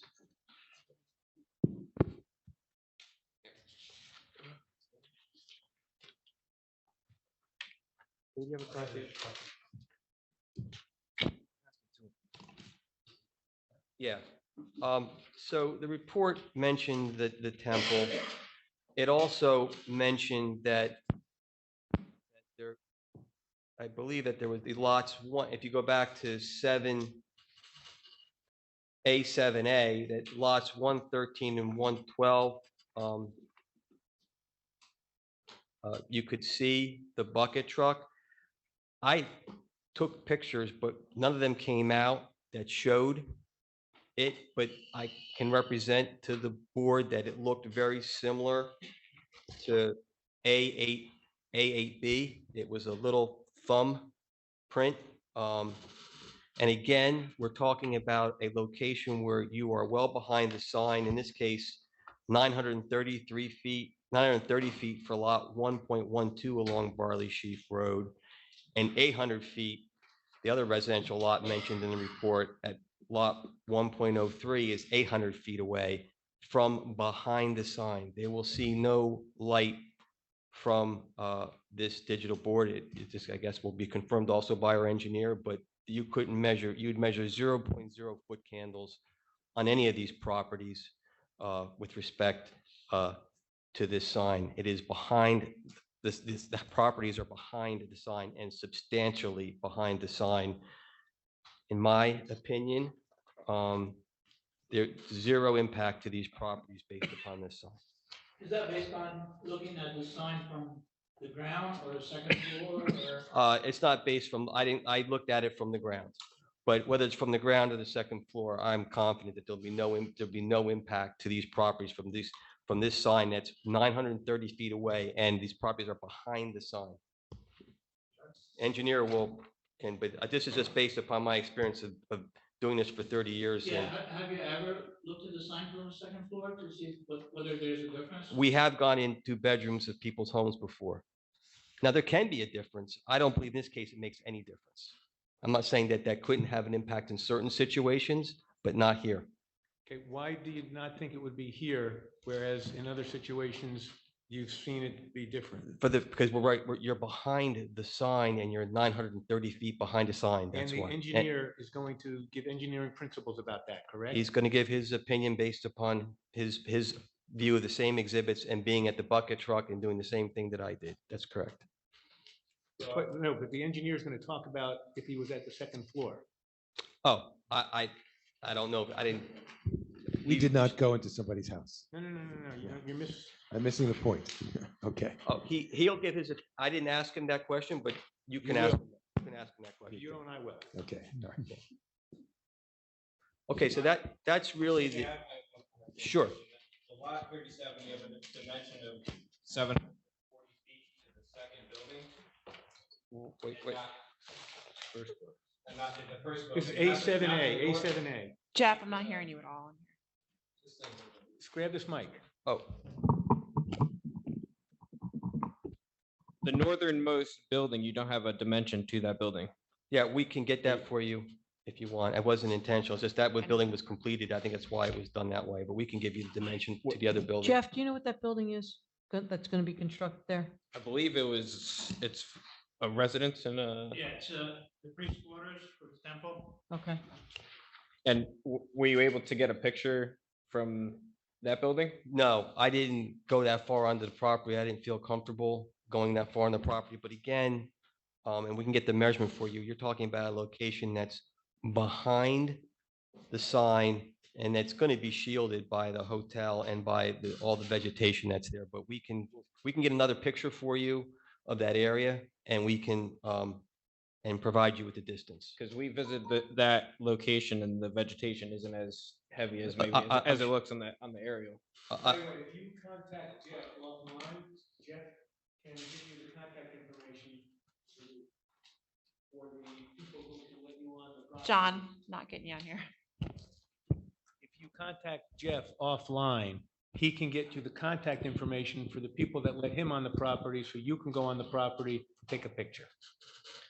Thank you. I will do that and we'll supplement the record with that information. There is also the engineering memorandum that stated February 11th also discusses lots 36 and 37. You took it, didn't you?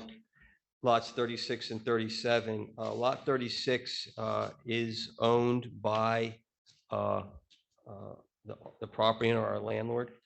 And he has no issue with obviously our sign being built on the property. And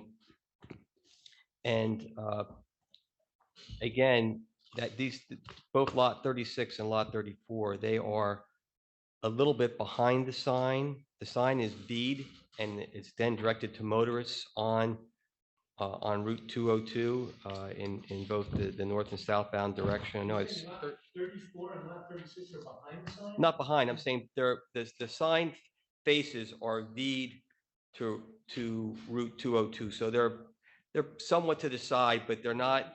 As you get further away, that V angle starts to it starts to have the visibility starts to go behind. It doesn't hit the property straight on. The sign is not back to back. Like for example, the current hotel sign is a back-to-back sign. So it has a different impact to properties north to the south of it versus once you V that sign out, the angle takes it off the property. Will you be able to see the sign from lot 36 when it's built? Yes, you'll be able to see it. It's along Route 202. You will see it, but the angle will limit its impact. And that's the same with respect to lot 34. Is the travel sign that's going to be attached to your base, is that going to be lit or not lit? Is that going to be internally illuminated? Yes, it'd be same as currently, same size.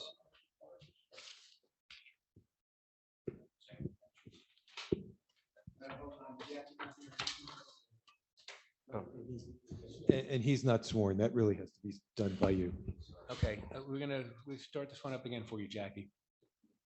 So my question was, I forgot to ask before whether the travel sign that's going to be attached to the base is going to be lit or not. Yes, it will be internally illuminated and it will be the same size as it currently is today. And it's currently illuminated today, correct? Correct. Okay, and again, the difference between digital and internally illuminated doesn't matter to me, okay? But I'm just curious, it's not digital, but it's only one message, so it's just internally illuminated? That's correct. Okay. If it was going to have different messages, you would have a digital, correct? Per your definition, I'd call it a digital billboard if it did have that. Okay. Thank you. But it's not going to be a digital billboard. Right. It's going to be, An internally illuminated sign. well, an internally on-premise. illuminated sign because it is showing an on-premises, it's on-premises and it's advertising or identifying the business on premises, correct? That is correct. So in fact, that sign is a permitted sign, is that correct? To my understanding, yes. Okay. Okay, so that is what we call the, I guess. Excuse me, you said you got in touch with lot 36. Did the owner of lot 34 ever reach out, or No. did you have any correspondence? No contact with lot 34. Couple of the buildings look like they're in disrepair. And I did not get in contact with lot 34. I'm not sure there's anybody living there, but I didn't attempt to try to contact them either. And they've been noticed, but they haven't contacted us. Okay, so that is that side of the highway. On the other side of the highway, Ridge Road, which was referenced in the February 11th, 2022 memo, mentioned Ridge Road. I drove up and down Ridge Road a number of times, and all you can see is there's a break in the tree line in that all those evergreens that are on the storage facility. There's a little break, and if you look at A8C, you can see the very top of the bucket truck. And by the way, I didn't mention this before, all this is going to be even less visible. It's barely visible now. By lowering it 5 feet, all these impacts are even going to be less. And these impacts are very small views at best. But again, this is all you can see. It's like a thumb, not even a thumb size, and it's even hard to find in the picture. And this is being taken in the middle of winter. And so that's what it's going to look like. It's going to be very minimal impact, recognizing also sign is deed, as I said before, across the way. Again, the digital signs are directed to show to the motorists, not to go really beyond the roadway itself. It's primarily focused to be right on the road. But you also recognize, that's why this looks so small. We are in a pretty low area along Route 202 there in terms of the elevation. To kind of explain the difference between our sign and the one that was approved across the street, the elevation at the base of our sign is 181.5 feet. The elevation of the sign approved across the street at its base is 206 feet. So approximately 24.5 feet difference in elevation, plus with our reduction of size, height of sign from 39 to 34, and the other sign at 49 feet, it's another 15 feet almost in difference. There's almost a 40-foot difference from the top of our sign to the top of the sign that was approved across the street, in relation certainly to this development. We're 40 feet lower. In my opinion, based upon that, based upon the existing tree line that's shown on A8E, the impact to any of these residential properties it's minimal. I believe the sign was built tomorrow, they wouldn't even notice it was there. That's, again, my opinion in building signs for 30 years. But I'm sorry, can I ask a question? You said the sign across the street will be 40 feet higher? The reason is you take the elevation, because the road is going down, and that sign is up on a hill on the storage facility property. The elevation. Can you please take a look at your picture? Travel suites, inns and suites, where you have 34 feet. Yep. Can you please take a look at the telephone poles? Yes, it does not, it is Okay. very difficult. We had this discussion, I think you asked me the same question last time. It's very difficult to show a three-dimensional situation on a two-dimensional photograph. But you don't have to take my word for that. The elevation numbers that I gave you Okay. are what they are. Yeah, where do those elevation numbers come from? Elevation numbers came from our plan and the plan submitted by the sign company across the street. Okay, so you're saying you looked at the site plan for Exponential, and you looked at your site plan, and you're giving the numbers from the base of each of the signs and from the top of each of the signs, and I assume you're going from the top of the tip of the exponential sign because it comes up to a Correct. point. Yeah, because the board approved it at a height of 49.5 feet maximum height, and that's what I worked off. So you took 49.5 plus whatever the base elevation was shown in the site plan to get what the elevation would be to the tip of the exponential sign? That's correct. And then you took the height of your interstate proposed sign and took the elevation off the site plan and added that to get what the top elevation of the interstate sign would be. That is correct. So you're saying that this is Almost just- 40-foot difference. Right, this is just a question of perspective, even though if you took a piece of paper. It wouldn't work. If you did it that way, it's not going to Right. pan out. That it's very difficult to show this in this type of an exhibit. But that's, I mean, Is you there any could, type of exhibit that can show it's, that or not? I think you have to get into three-dimensional type, like video, maybe to show it and try to do it, but it's really difficult. Like, we have put poles up. John, it's okay. The We- one across the street is on a slope. I understand that. Okay. It's just that when he said that and I looked, I was like, Yeah. Yeah, I fully understand your, Yeah. I fully get how, I fully understand your reaction. I get it. that's okay. Thank you. Jeff, lot 92, 91, and 90, are all three of those private residences, or is lot 92? That's what I wondered. Whoa, Jackie. Lot 92 is a group home, and lot 90 and lot 91 are single-family residents. The group home is a single-family residence. It's just a large single-family residence. Correct. Thank you.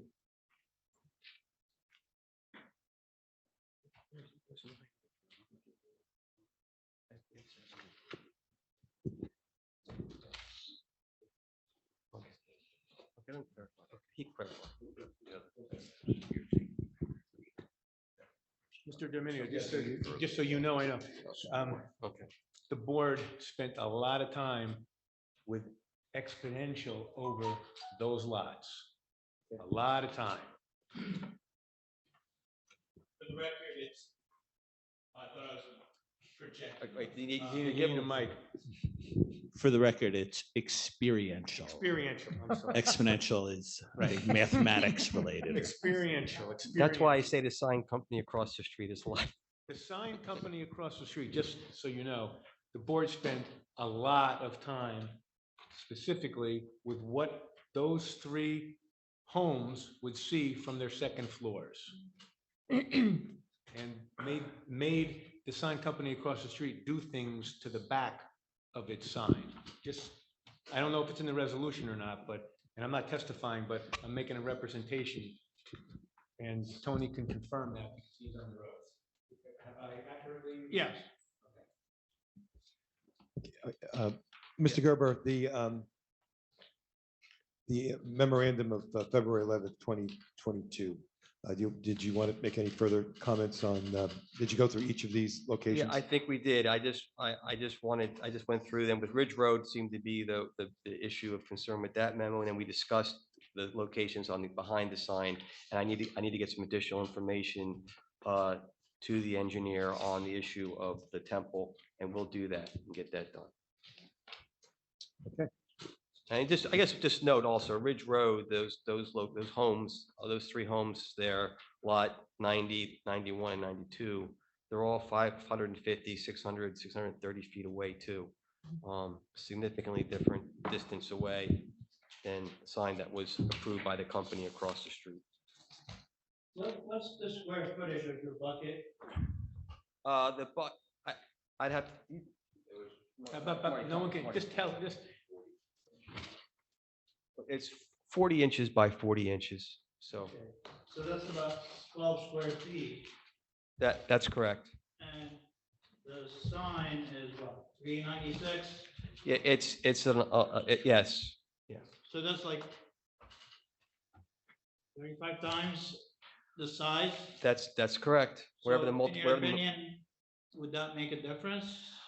I don't believe, based upon where our sign is located, given it's located in the valley that it's located in, its elevation, given all of the, and the distance from the home, if you're talking about Ridge Road, the distance from the homes on Ridge Road, the tree line on Ridge Road, and even this proposed sign that's going to be 40 feet higher than us across the street, all of those things, I believe there'll be no adverse impact to any of those properties. That's not what he didn't ask you about adverse impact. He asked you, would there be a difference with how many? Oh, I thought a difference in my opinion. I thought you were saying, was there a difference in my opinion? I'm sorry. I misunderstood the What's the question. square footage of the bucket on the truck again? Approximately 12 square feet. Hold on. And what is the square, you said Almost 400. 396 square feet is the sign? That's correct. So what he asked you was, if instead of having a bucket, let's say you had fabricated a steel frame to mimic the size of the proposed sign, so that the steel frame, and let's say you painted the outside of the steel frame in bright orange and had that up on the bucket truck instead of just a bucket. What Tony's question was, how much more would you see that in your pictures than what you're seeing the 12 square foot bucket? I would say it'd be not a lot different based upon all of the factors I discussed. That's why I jumped the gun and simply said that I don't think there would be any significant adverse impact to the properties, whether it's the bucket truck up there or a proposed sign. The bucket truck is establishing the height. That's correct. Right, but the bucket truck, right, you're supposed to establish the height, but the exhibits are being portrayed or being used as to establish that you wouldn't see the sign. Well, I think what I said is, and what the purpose of the exhibits was to say there's a report that was submitted saying that you could see, and I'm trying to qualify what that means by being seen. Person's not going to see, no one's going to see an ad flashing in their bedroom from their second floor or their first floor anywhere in their property. That's not what's going to be. In fact, I would say, and our expert can give his opinion, that none of those people are going to be able to measure any light on their property from our proposed So sign. the key is, because this is what the key was for the board last time, it's not flashing. It is, will these people in their second floors be able to see any light from the sign? Not that it's going to be zero on their property, but if they're looking out there at night when there's no leaves on the trees, will they see any light? That's what you need your engineer to Okay, address. let the engineer, my view of that is if they look through the trees in a winter night and they try to look where they might see what looks like a little light bulb 600 feet away, maybe, but that's the nature of what we're talking about. I'm not talking about seeing, Coca-Cola shining into their bedroom or Coca-Cola shining into their back porch. They're not going to see that. We're trying to qualify it. I And think, just more also for the record, and we'll deal with this from the planning perspective as well. I mean, the standard is not to see it or see a portion of it or to see the light. The standard is whether this will have the use will have a substantial detrimental impact. And that's the standard. So that you could see that. But I'm saying that the standard is not just if you can see, and that is a distinction. If you want it, what the board decides is substantial or not is based on whatever. You can't be unreasonable, arbitrary, capricious, or unreasonable about that. So we know all the standards, okay? But it's the test is not if you could see a portion of the truck. The test is whether whatever is perceived will have a substantial detrimental impact. That's the key. Which the board could make a determination That's why we about. need the engineer, because that's why we need the engineer's You're testimony. hurting my feelings. John, I see it's 9 o'clock. Jackie's been going now for an hour. Jackie, do you need a break? Jackie? She took a break. She's on break. Hold on. Call clap, Jackie, home. Calling Jackie Clapp. Home. Big mouth. Yes, she needs a break. Okay. Okay, how much of a break? I need a break. 5 minutes. Okay, we'll come back at 8:10 or 9:10, excuse me.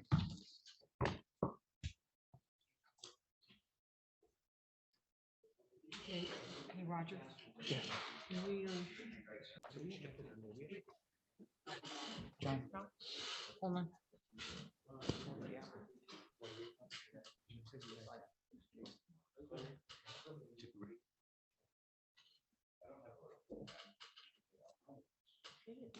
Are we ready to go? Yes. Like to call the meeting back into order?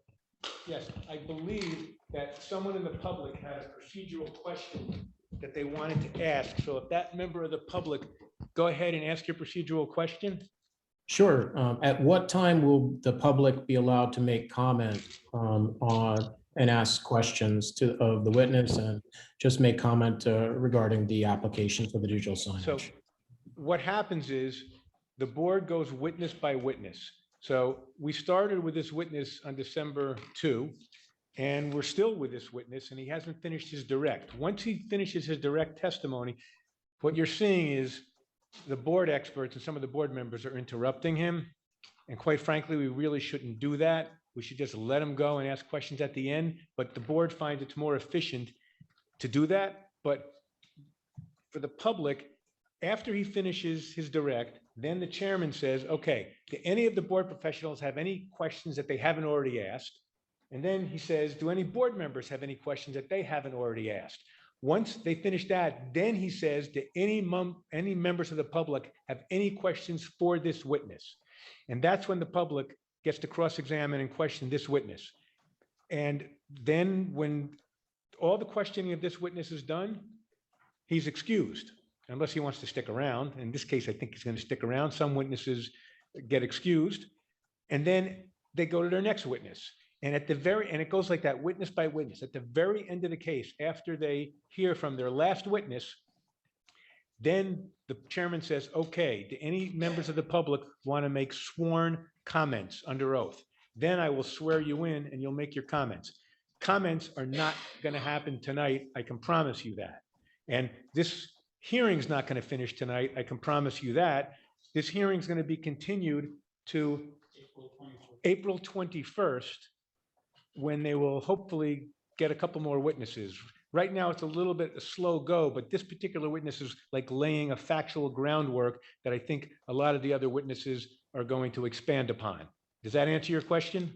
It does. And if I may, just a follow-up question is approximately how much longer do you estimate the witness's testimony to be this evening? I'd have to ask the applicant's attorney, Mr. Darminio. Do you know how much longer you think his direct is going to be? Into a microphone, please. Yeah, maybe another 10, 15 minutes. 10, they estimate At the most. 10 to 15 of his direct, but again, if we interrupt him with questions, that will make that longer. Thank you very much. Actually, you know what, maybe less. We only have 2 more. Oh, we only have 2 more exhibits, so maybe less. Don't want to jinx myself. Okay. You ready, Rod? Yes. Okay, start again? Yes. There were several items that were requested. First was the permit package, correct? We did provide that, but I think to provide some context, I would have to have Mr. Gerber go through that, okay? Correct, and also I would like that one to be marked in as an exhibit. Yes, we have it all together. We have it all together, and we'll make that A9, and he will go through each page. Great, thank you. Yeah. For the record, the applicant's attorney had made reference at the very end of the December 2 hearing to some DOT regulations, specifically NJAC 16:41C-3.1. And I asked him, could you send me that? And he did. I got a little mad at him because he sent it yesterday, but he did send it. I did look at it, so that's taken care of. Microphone. Actually, we didn't know whether you wanted those as exhibits, so we could quickly mark those as exhibits. I just wanted to see the backup to what you said, because the board will take judicial notice of rules, statutes, things like that. Okay, I sent Both that, and I have copies of it, but maybe we can not do that. We have it, I mean, it's a statute, it's in the Put it this record. way. Does anyone want copies of the DOT rules? I didn't think so. I Okay. did, Antonio will want them. All right, and I'll give one to Yeah. Mr. Peck. Yeah. If any board professionals want copies of that rule, when he comes over, just ask for them. There were two sets of regs. The one was the regs regarding off-premise multiple message signs, which is the digital billboard. It talks about spacing of 3,000 feet, and then the general requirements for outdoor advertising signs. It talks about spacing. Give us the NJAC. Okay, so for off-premise multiple message signs, which is the digital billboard we're talking about here, it's NJAC 16:41C-11.1. And that contains the regulation regarding the 3,000-foot spacing on the same side of the road between digital signs in the same direction. And then there's the general outdoor advertising regulations for off-premise signs, NJAC 16:41C-8.1.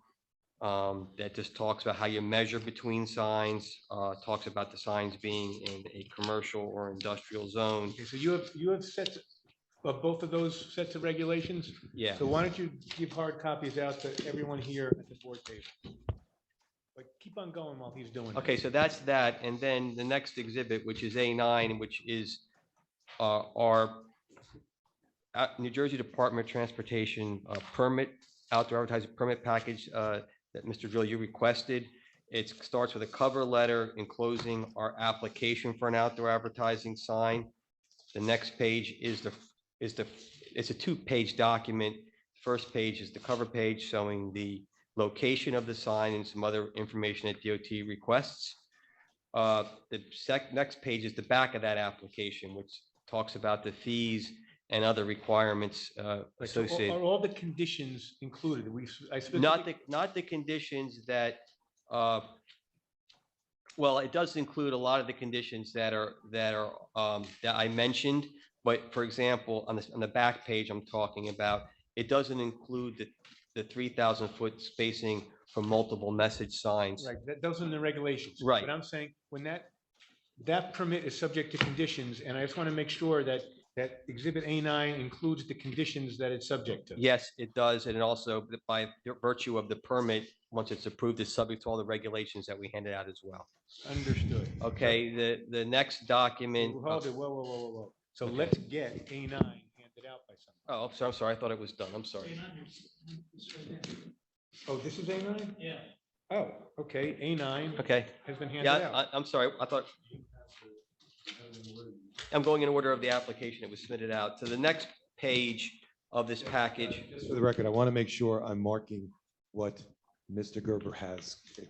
Yeah, so Can we do that on the front page? Yeah, A9. Even though A9 is held together by a paperclip, I'm suggesting that everyone staple their A9s. Okay.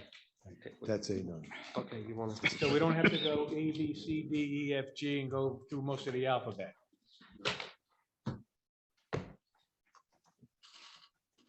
This got missed. No, it's right there. No, it's not there. Okay.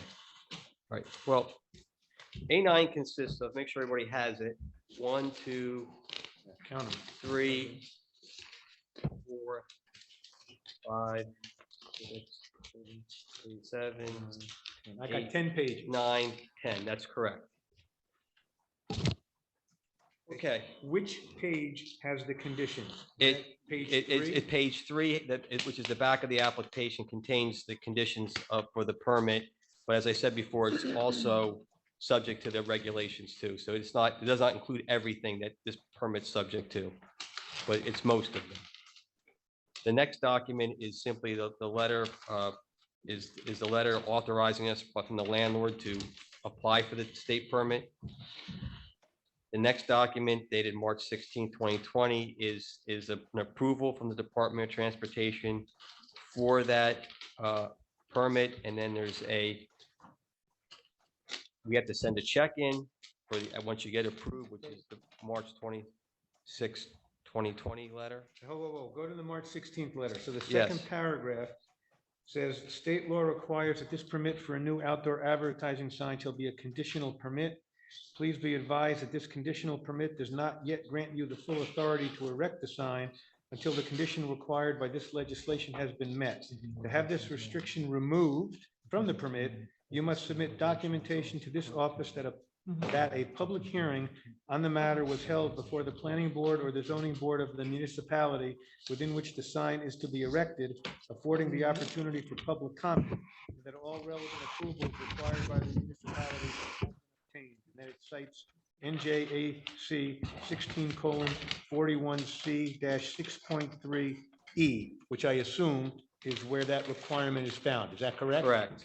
Okay. And so basically what they're saying is you have this permit, but you can't build the sign until you get, which is what we're trying to do now, get Right, approval got from it. the local municipality. Okay. So that's basically what the permit is a placeholder. And so then we got a letter, we submitted a letter to the Department of Transportation on March 26, 2020. To include a check for the permit. And then we got our permit, which is the outdoor advertising permit that you see listed. And then this is just the annual listing of the permit. Once you get the permit, you get it from every year. They'll list it on the DOT list. You don't get a permit every year. Okay, and I was curious, if the board approves it, does that get indicated on that list, or does it? It doesn't get communicated on the list. The list just shows that you have a permit, but you have to submit that to the DOT. It will no longer be a conditional permit in your records, but they don't send you anything different. Did they give you an unconditional permit? No, I don't know. I don't get one. It's just Really? It's for their records that that you have it. And if they ever if anyone ever questions whether you have a local approval, and if they don't have it in the file, then you're going to get a notice of revocation. Okay. That's it. Well, we went over the only other exhibits I had, but we've given them out. We don't have to make them exhibit was the regulation. So that's it. Any other comments? No, I Mr. have Gerber? nothing else to add, other than I will get that information for the temple that was requested before. There was some measurements about that I need to get done. And I'll provide that. Also give the actual link up the lots to the property addresses on Ridge Road as well. So I'll provide that at the next hearing. So let's take this, Lou. Are there any more questions of Mr. Gerber by the board members? Yes, Roger, Jim Ferraro. I have a question for this witness. Don't remember anybody saying the actual size of this sign. I'm looking at a picture heading south on 202, and on the left-hand side, there's a sign and then travel signs below it. What is the actual sign of this size of this sign? Okay, in the exhibits last time, the packet, if you look at page 6, this is the booklet, this booklet that looks like this, that we gave out last time. I believe it's A1. A1. If you go to Right. page 6, it shows the dimensions of the sign.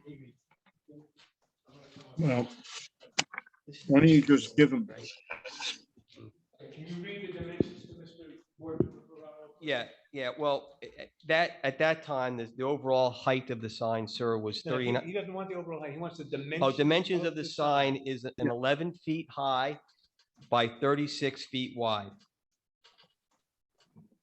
Wow. Okay. 11 feet It's high. actually, that sign is, each side is, the total is 300, the total area of both sides of the sign is 792 square feet. Right. And the sign that was approved by this board for across the street had a total area of 883 square feet. You're saying the two sides. Two sides together, total square footage. Okay, now, explain the V shape of the sign. What does that mean? Put it this way, do you have do any of these exhibits show the triangular, V-shaped, whatever of the sign. That's what. Mr. The Ferraro the took V it. shape of the sign is shown on our site plan. The engineer will provide that. That will show Okay. the V. Jim, can you wait for the engineer because you'll see the V shape when the engineer testifies. Allow without going for a variant. You can't. That's his wife. No sign? None. That's his IT advisor. Hey, Jim, can you wait for the engineer who will go on his Yeah, site no plan? problem. Okay. No problem. Now, John, real quick question for you. If my memory serves me right, we don't allow these signs, right? He needs a D1 variance to even Right. have a sign Jim, on the right. highway. Okay, so he's here, the applicant is here technically for 3 D1 variances. Right. Now, I'm gonna make light of one, but that's my opinion, and the board engineer and the zoning officer might disagree with me on that one, but they need a D1 use variance because this is a billboard and billboards are not permitted, they're prohibited. Right. So he needs a D1 variance to have the billboard. It doesn't matter, Jim, if it's lit, if it's not lit, if it's digital, right. whatever, okay? The Right. second D1 variance they need, this is a principal use of the property, and it's the second principal use of the property.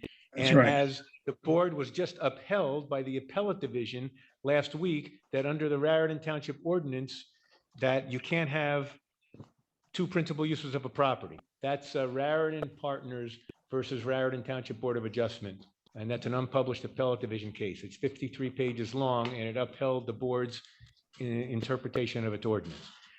Right. Technically, they need a third D1 variance. I just want to confirm something. Did Experiential have to get that third D1 variance for technically because it was digital? Did the board interpret that as being motion or something like that? Okay, so technically, they need this other D1 variance, but if you ask me, that is not as important because the way I look at it, whether it's lit or whether it's digitally lit, because they're changing the copy no sooner than 8 seconds. And again, I'm not a board member, and so I'm not saying that the board has to believe what this witness just testified to, but he testified that it changes instantaneously. So in other words, it doesn't like the left side start and it goes all the way across the right, which would absolutely be movement. He testified it changes instantaneously. So if it changes instantaneously, it's very possible that I might come up with a new opinion on this, that you don't need that third D1 variance, but whether you need it or not, really, the meat of the case is the D1 for the billboard because it's prohibited and the D1 for the second principal use. Okay. I just want Jim? to clarify Okay, that, John. Okay, there's one more. Oh, yeah. What they are saying is, if the board wants, they will put the township name or seal on the sign. If the board wants that, the board has to grant an additional D1 variance for that, but that's something that they're saying, if you don't want to give us that D1 variance, we won't put the township's name up there.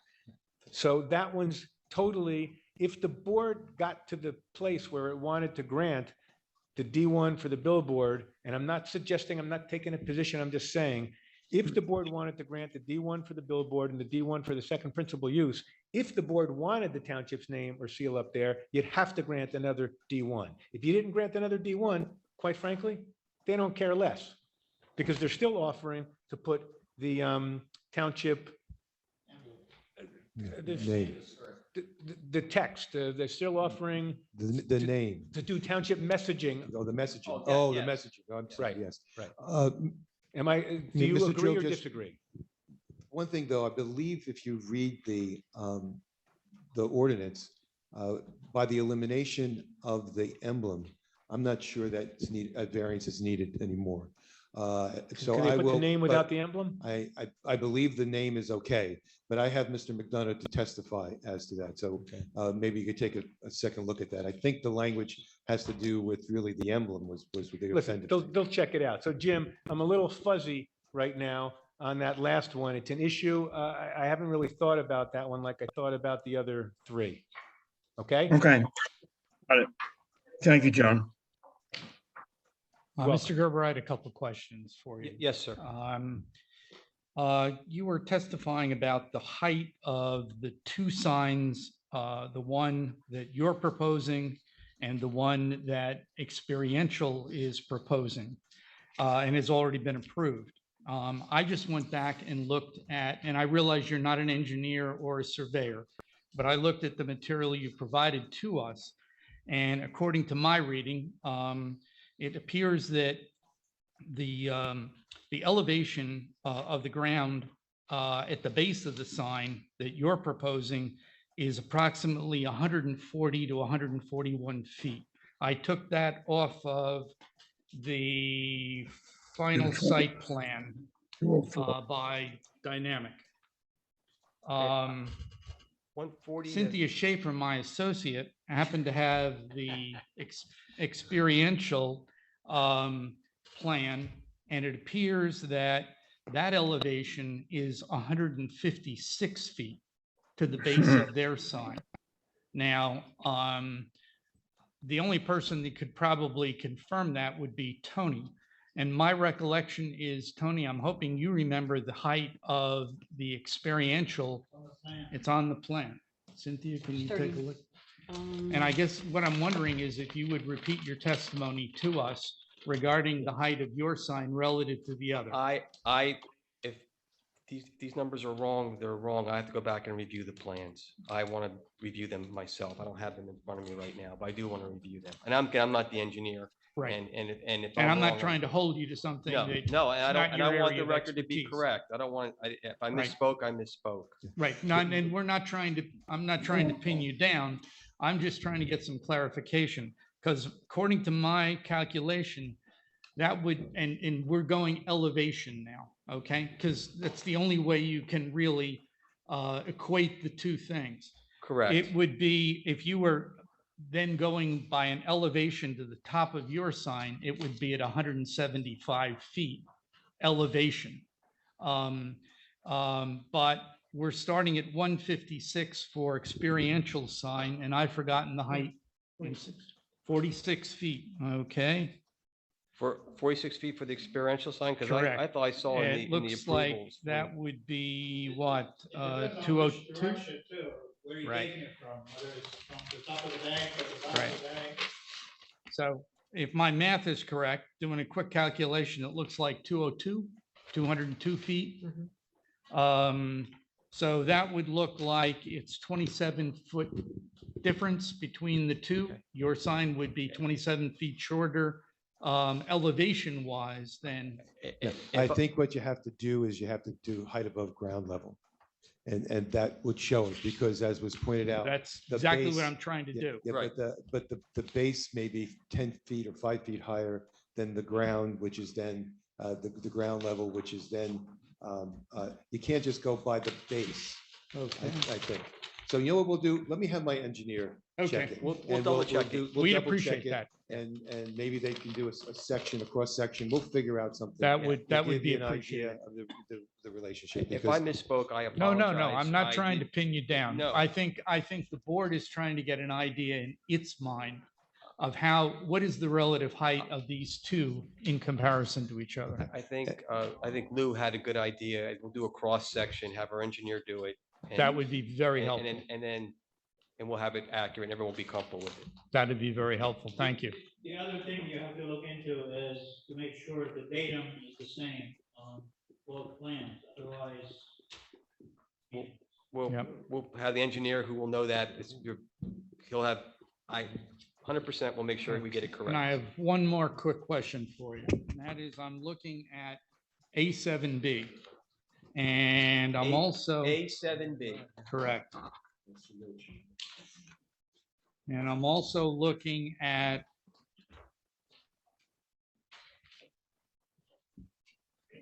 A8E. And what I see on A7B is I see a line of what looks like either evergreens or arborvitaes. And John, Morgan Thomas, you correct me if I'm wrong, running along 202 that runs from the exit off onto Case Boulevard. That's running along the side of lot 92. And then there seems to be a break at the back of lot 92 until the tree line starts that separates Stowaway, which is the trees that you see pictured on A8E. It appears to be a break that would allow lot 92 to actually see the sign. Am I seeing that wrong from your photograph? I understand why you have that question. And I think the best way for us to answer it is to take a picture from that specific area and get back to the board with that information. That'd be helpful. That'd be I helpful. don't want to guess. I want to go back and take a picture and then provide it. Clearly, John, these trees are evergreens. These are probably spruce. Yeah, there's a line of Norway spruce along the property line between the Stowaway buildings and the lots that front onto Ridge Road. Right. And you are accurate in my recollection that those evergreens essentially end somewhere near the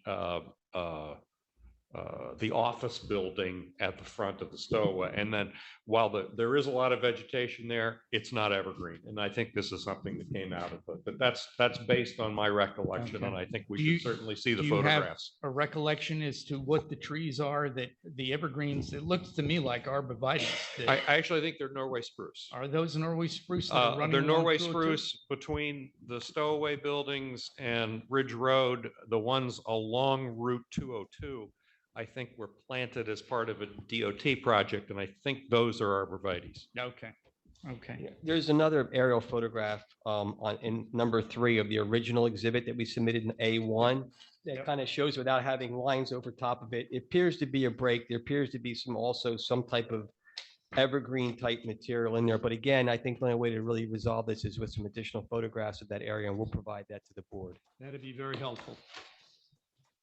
Mr. Gerber, I just have a few questions. Yes, ma'am. Looking at A7A, I was curious why there's no lines drawn to the 3 houses on Barley Sheaf.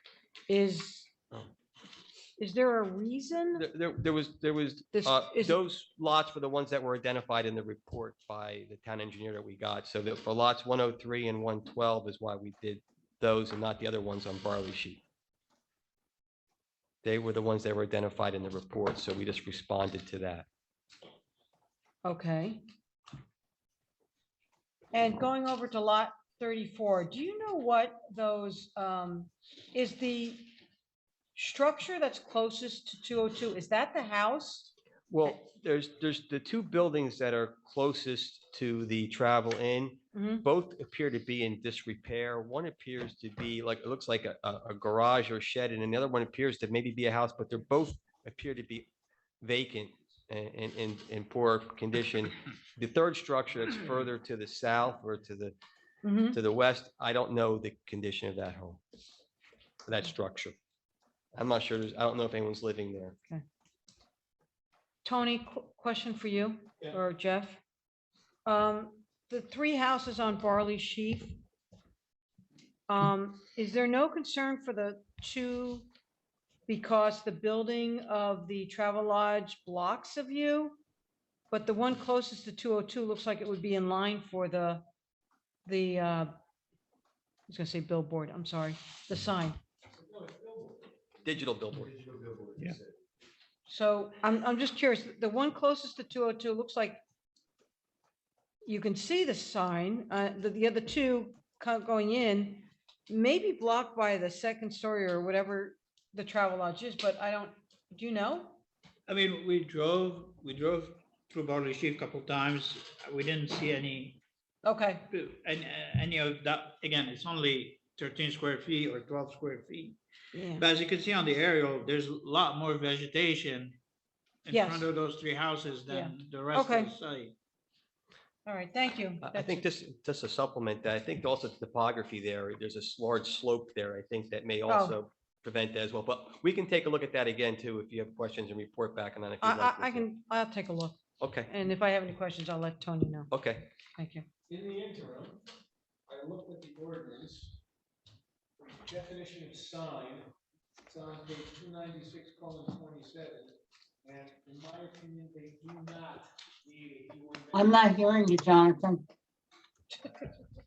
I said in the interim, I took a look in the ordinance for the definition of sign, which is on page 296:27, section 296-3. And in my opinion, they do not need a D1 variance if they were only putting Township of Raritan. They would only need a D1 variance if they would want to put the township emblem or seal. Having said that, I don't think they can put the Township of Raritan without asking for the consent of the Township of Raritan, but that's not for the board, in my opinion. So again, D1 variance for the billboard, because that's prohibited, clear as day. D1 variance for the second principal use, that's now clear as day. It was clear as day to us before, but now it's clear by virtue of the appellate division. And a D1 variance possibly for a moving sign, but in this particular case, based on the testimony the board has heard so far, unless they hear some other testimony, this sign's not going to be moving. It's going to change instantaneously. Mhm. The text will change every 8 seconds, but the sign will not move. So that's where I am with that. Mr. Gerber, I got one more I question. just want to get for the you. applicant's reaction. Yes, You agree? yes. We agree. Great. Yes, sir. The last question I have is, Experiential indicated to us that they would make a certain number of displays One available spot to us. every 2 minutes, one Okay. 8-second spot every 2 minutes, and we would agree to guarantee that to the township, but we would also make it available when other spots are unsold, to the extent that we can do that for whatever purpose the town would like to use it for. Okay, thank you. Just to clarify, that's a 64-second minute. It's crazy, but that's the industry, right? Right, Mr. one, basically it's one spot every other 64-second cycle, so. Correct. Yeah, that we would agree to that condition. Any other questions? Thank you, Mr. Gerber. Thank you. I guess there would be, Mr. Drill, Mr. Chairman. A couple- okay. Oh, whoa. Thank you. So looking at A6, where you can see the experiential sign across the street. Who's Can you speaking? hear me? What'd she say? Oh, sorry, Jessica Caldwell, board planner. You talk so infrequently that Jackie couldn't even tell who it was. Aw, sorry about that. Jessica Caldwell, board planner. So the experiential sign across the street is shown on A6. Yes. So you can see that the billboard is more integrated into the sign for that. You're saying the one across the street. The experiential sign, it looks more integrated, and what you're proposing is more of like a billboard on top of the sign base, so to speak. I was wondering if you had considered, would consider something that's more integrated into the sign base as is shown across the street. Let's make sure I understand what you're suggesting. You mean because the stone support doesn't go the whole length of the sign, you're proposing? Correct, something that, I mean, to me, this looks like a billboard sitting on top of the base. So would there be something where it would look more like a gateway sign, a monument sign? I think that was something that the board appreciated on the experiential sign that was proposed. We can certainly, we have time till April 21st. We will certainly look into seeing if we can do that. We're not opposed to altering this design. If the board would like to see something different, we want to work with the board on that, as well as the landscaping associated with it. So yes, we'll look at that and come back to you with some concepts. Okay, thank you. And then on exhibit A8, I wasn't sure if you agreed or were going to add in the size of the sign based on Tony's comments. That what we were looking at was just the bucket, which is relatively small, if it could superimpose the proposed size of the sign at that time so that we could see it, have a better representation of what would be seen. So make sure I understand that question. You're asking to see if we can take a couple of these exhibits and superimpose the sign on those pictures where the bucket truck is to see what it would Correct. potentially look like. I'll talk to our graphic arts people to see what we can do. If we can do it, we will definitely do it. I just don't know if we can. Okay. And it be accurate and of what it would look like, but we will try to do that. I'm glad we had till April 21st. You want to go to questions of this witness to the public? Oh, okay. Just to confirm, this was touched upon before, there wasn't a site suitability throughout the whole entire township regarding this, regarding the proposed location?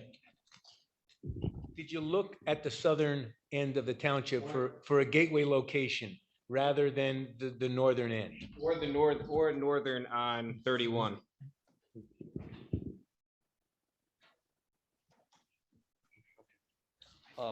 Couple things.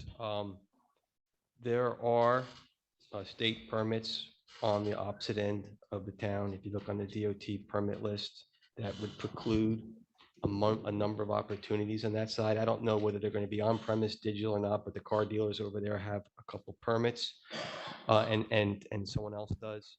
But when we started this process, we had no idea that there was a sign across the street. And we spent a considerable amount of time to get a lease, do all the things that we've done. And I'm just answering the question.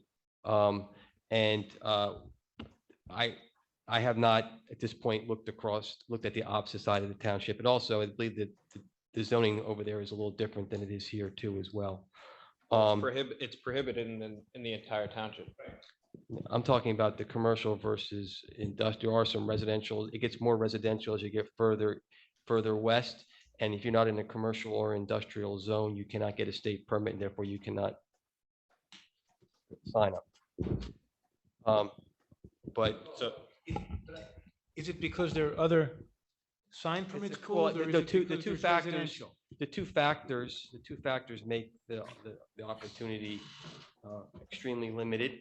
One, two, again, as I said before, this is interesting because in my experience, most municipalities like to see the signs concentrated in one area, not on opposite ends of the town. Just saying that is from my experience. Well, put it this way, can you guys put some sort of check the permits? You have that whole list, and give us some sort of exhibit showing us at the southern end of the township, where are their permits pulled so you couldn't put one down there, and where is the zoning residential so the DOT wouldn't issue a permit down there? I will give you an analysis. And you also want the northern on Route 31 and Highway 12 coming in on the west side. Mr. Drill, may I speak to that? That's not the legal standard here, and there's case law on that. We're not talking about particular suitability here. I'm not asking for particular suitability, because you're right. If it was particular suitability, we're asking for if the reason for your special reason is you've put the whole pitch about its gateway. What if the board says they already have a gateway sign here, and in fact, if you put a second one, it's going to clutter it up and make it look, set a precedent that start to make it look like, Union, the township of Union and Union County. And what if they like the gateway concept, so they'd like one up on the north, or they'd like one down in the south? That's why I'm asking the question. It's not because of particular suitability. It goes to, if your pitch is gateway and they say we already got a gateway, you lose. I don't think that it would be the case, or that would necessarily follow. My client, just without prejudice, my client will do what he said. But I'm not saying that I'm sitting here quietly agreeing that that is any sort of a legal standard, or that should have any influence on the town. You don't have to do that. The board is not requiring you to do that. I'm just suggesting that if that's the pitch of your special reason, gateway, that might be something you might want to do. That's not the, I can tell you, that's not the pitch of the special reason. It's one of the, it's a benefit being at that end of the town. But there's a special reason. A lot of it has to do with what the benefits this sign is going to provide for the municipality. As I said before, in terms of the public service and Right. emergency messaging and the effectiveness of it in a horizontal format versus a vertical. Right. So here's the thing. If the board agrees with you on that, then they're going to grant your application. But if they disagree and think that they're already getting that, and by the way, do you know when, Tony, why don't you, for the record, when is that other sign going to be construction going to start? We had a pre-construction meeting today and starting on Monday. Okay, so that sign is going to be built probably before this case ends. So if the board determines that the benefits you're offering them, they're already getting, okay, then you might want to consider giving them benefits where they don't have it already. That's all I'm saying. Enough. We'll take that under consideration, for sure. One last question. I just want to know who can testify to comments 29 through 38 of our report. Which report were you? That's the November 24th, 2021.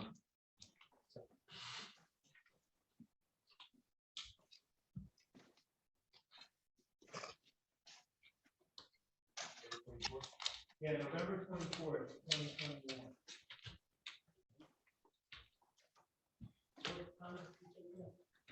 29 through 38.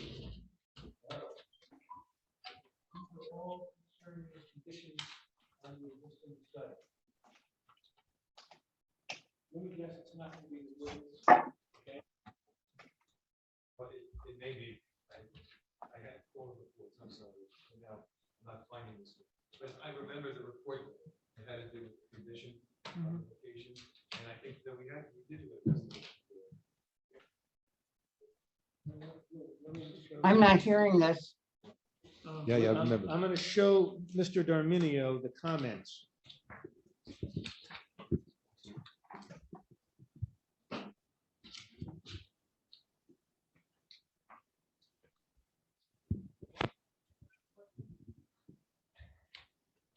Look, just let me ask it, Mr. Gerber, are you prepared to answer those questions today? I need to know what these issues are, because I'm at a loss as to what. That had to do with various activities on the site of the land. We need to go over, I need to get confirmation on this before I testify to this. All right, so we can't do that. Okay, yeah, thank you.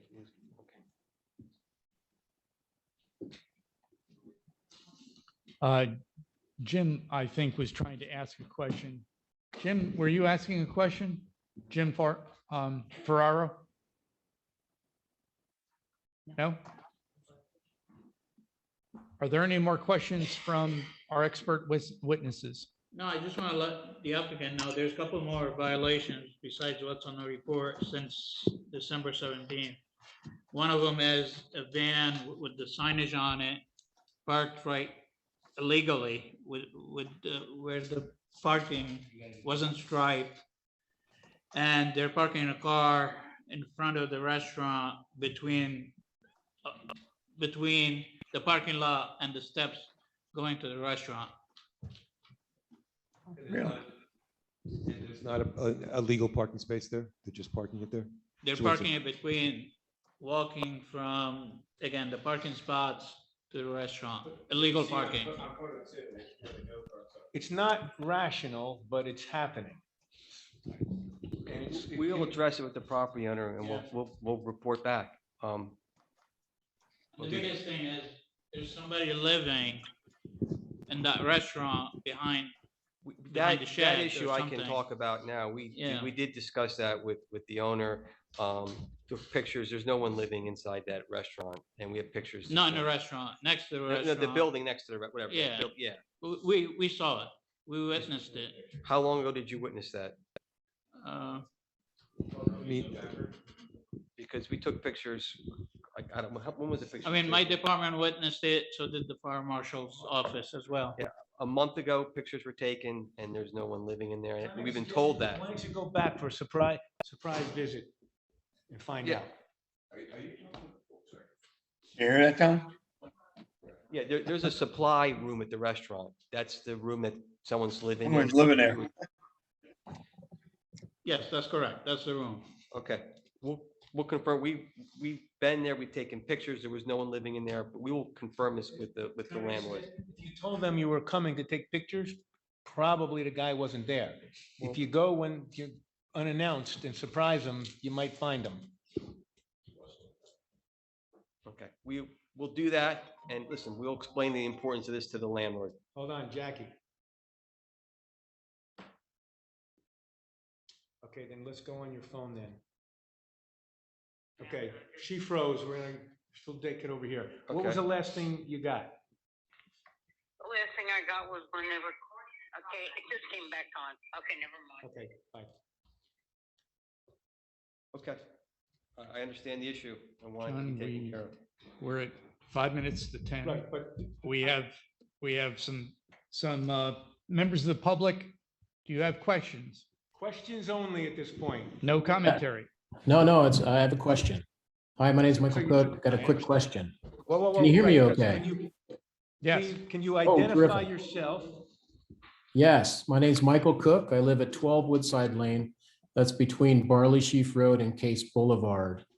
I live approximately 3,500 feet from the proposed sign installation in the parking lot of the hotel.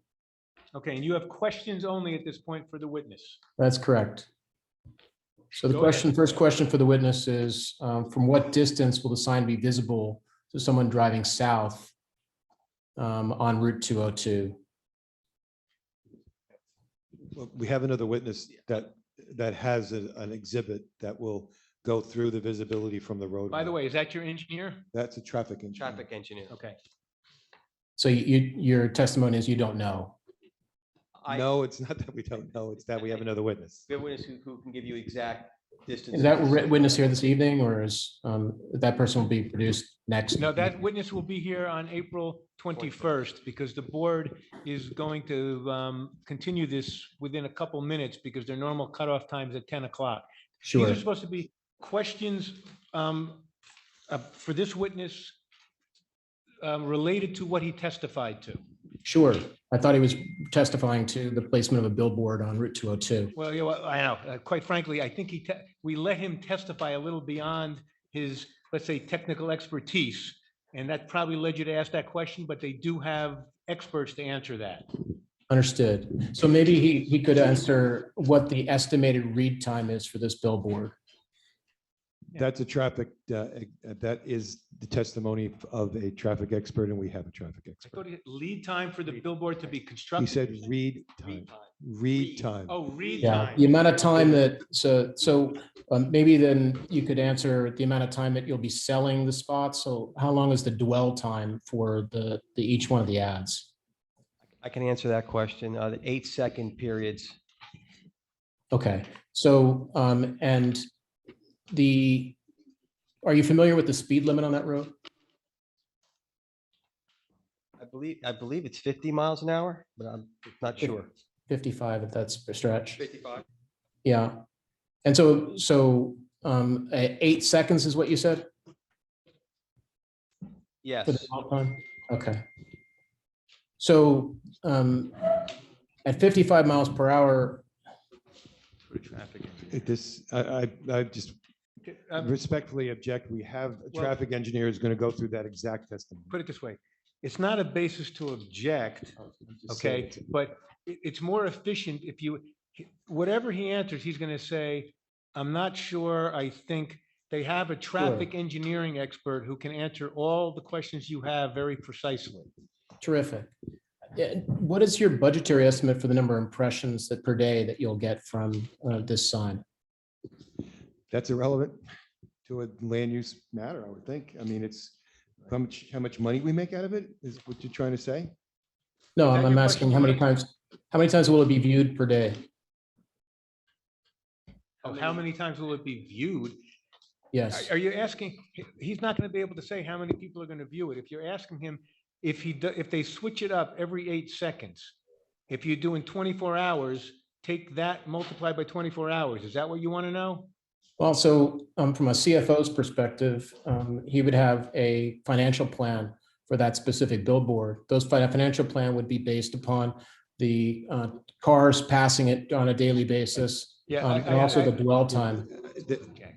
That, I have to object to that. This is not a land Mr. use Chairman, in my matter. opinion, that question is irrelevant and immaterial to what the board is supposed to consider. I've told the board in various other cases, they cannot consider finances, economics, or anything like that. It's irrelevant to the case on whether or not the variances should be granted or site plan should be granted. So my advice to the chair is to overrule that. Yeah, please direct your comments to Mr. Gerber's testimony. Sure, but tonight. the basis, I don't really mind if he's making money or not making money on the sign. That was not the purpose. From the CFO's perspective, he can't testify to the traffic count, obviously. He's not a traffic engineer. He's a CFO. Correct. That's what he's. From a correct. That's what CFO's he's telling you. perspective, he has to understand the impressions, the number of impressions per day, the number of people going by it per day. That's a piece of the information that he must know as the CFO of the company. Put it this way. Are you aware in your general planning for this application and based on your experience that you've testified to in these many other signs, are you aware of how many views there will be taken of the sign? If you are, tell us yes, and how many you think, or if you don't know, say, I don't know. If you're asking me how many eyes are going to be on this billboard every day, I don't have the specific number. I can tell you that it's a sufficient number to justify building the sign, but I don't have the specific number in my head right now. I can get it for you. I didn't prepare that for this proceeding.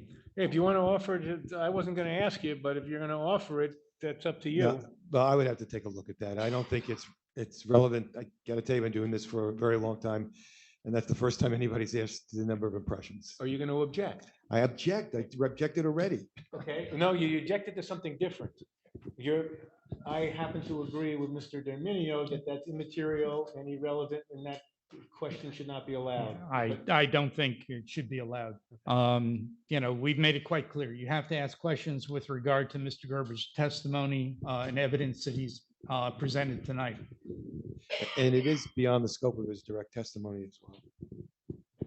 Do you have any questions based on what he testified to tonight and on December 2?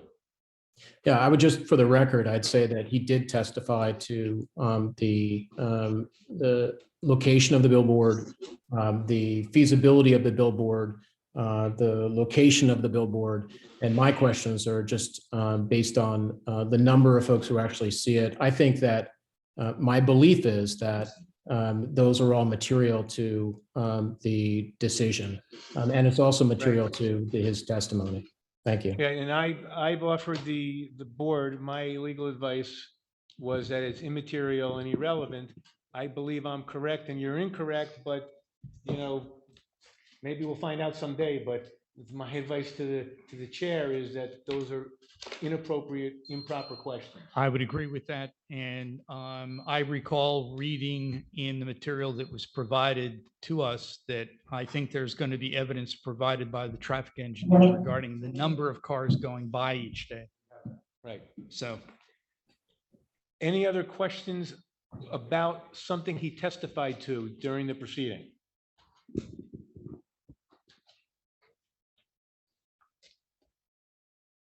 I guess not. I guess I'm not seeing anyone else. Are there any other questions from the public? The only other Yes. question would be from Mr. So Thank you. The board doesn't have to go beyond 10, but do you have any ideas how long you think it would be? I anticipate being very, very brief.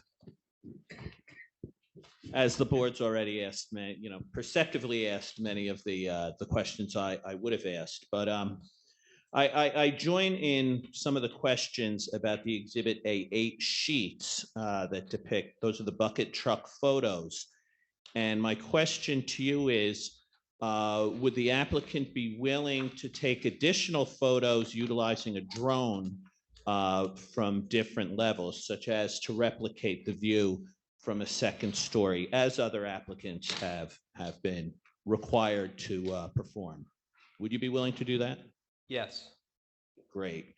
And also, I heard some testimony about how this proposed location would serve as a gateway.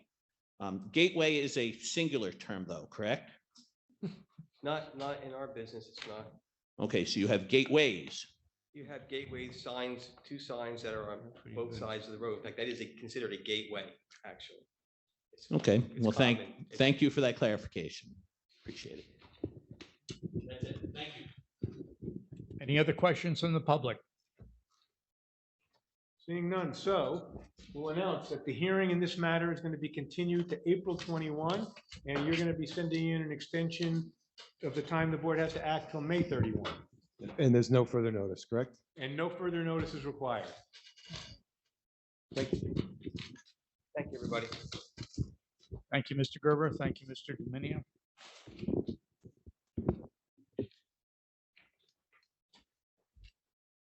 Can I get a motion to adjourn? So moved. Second.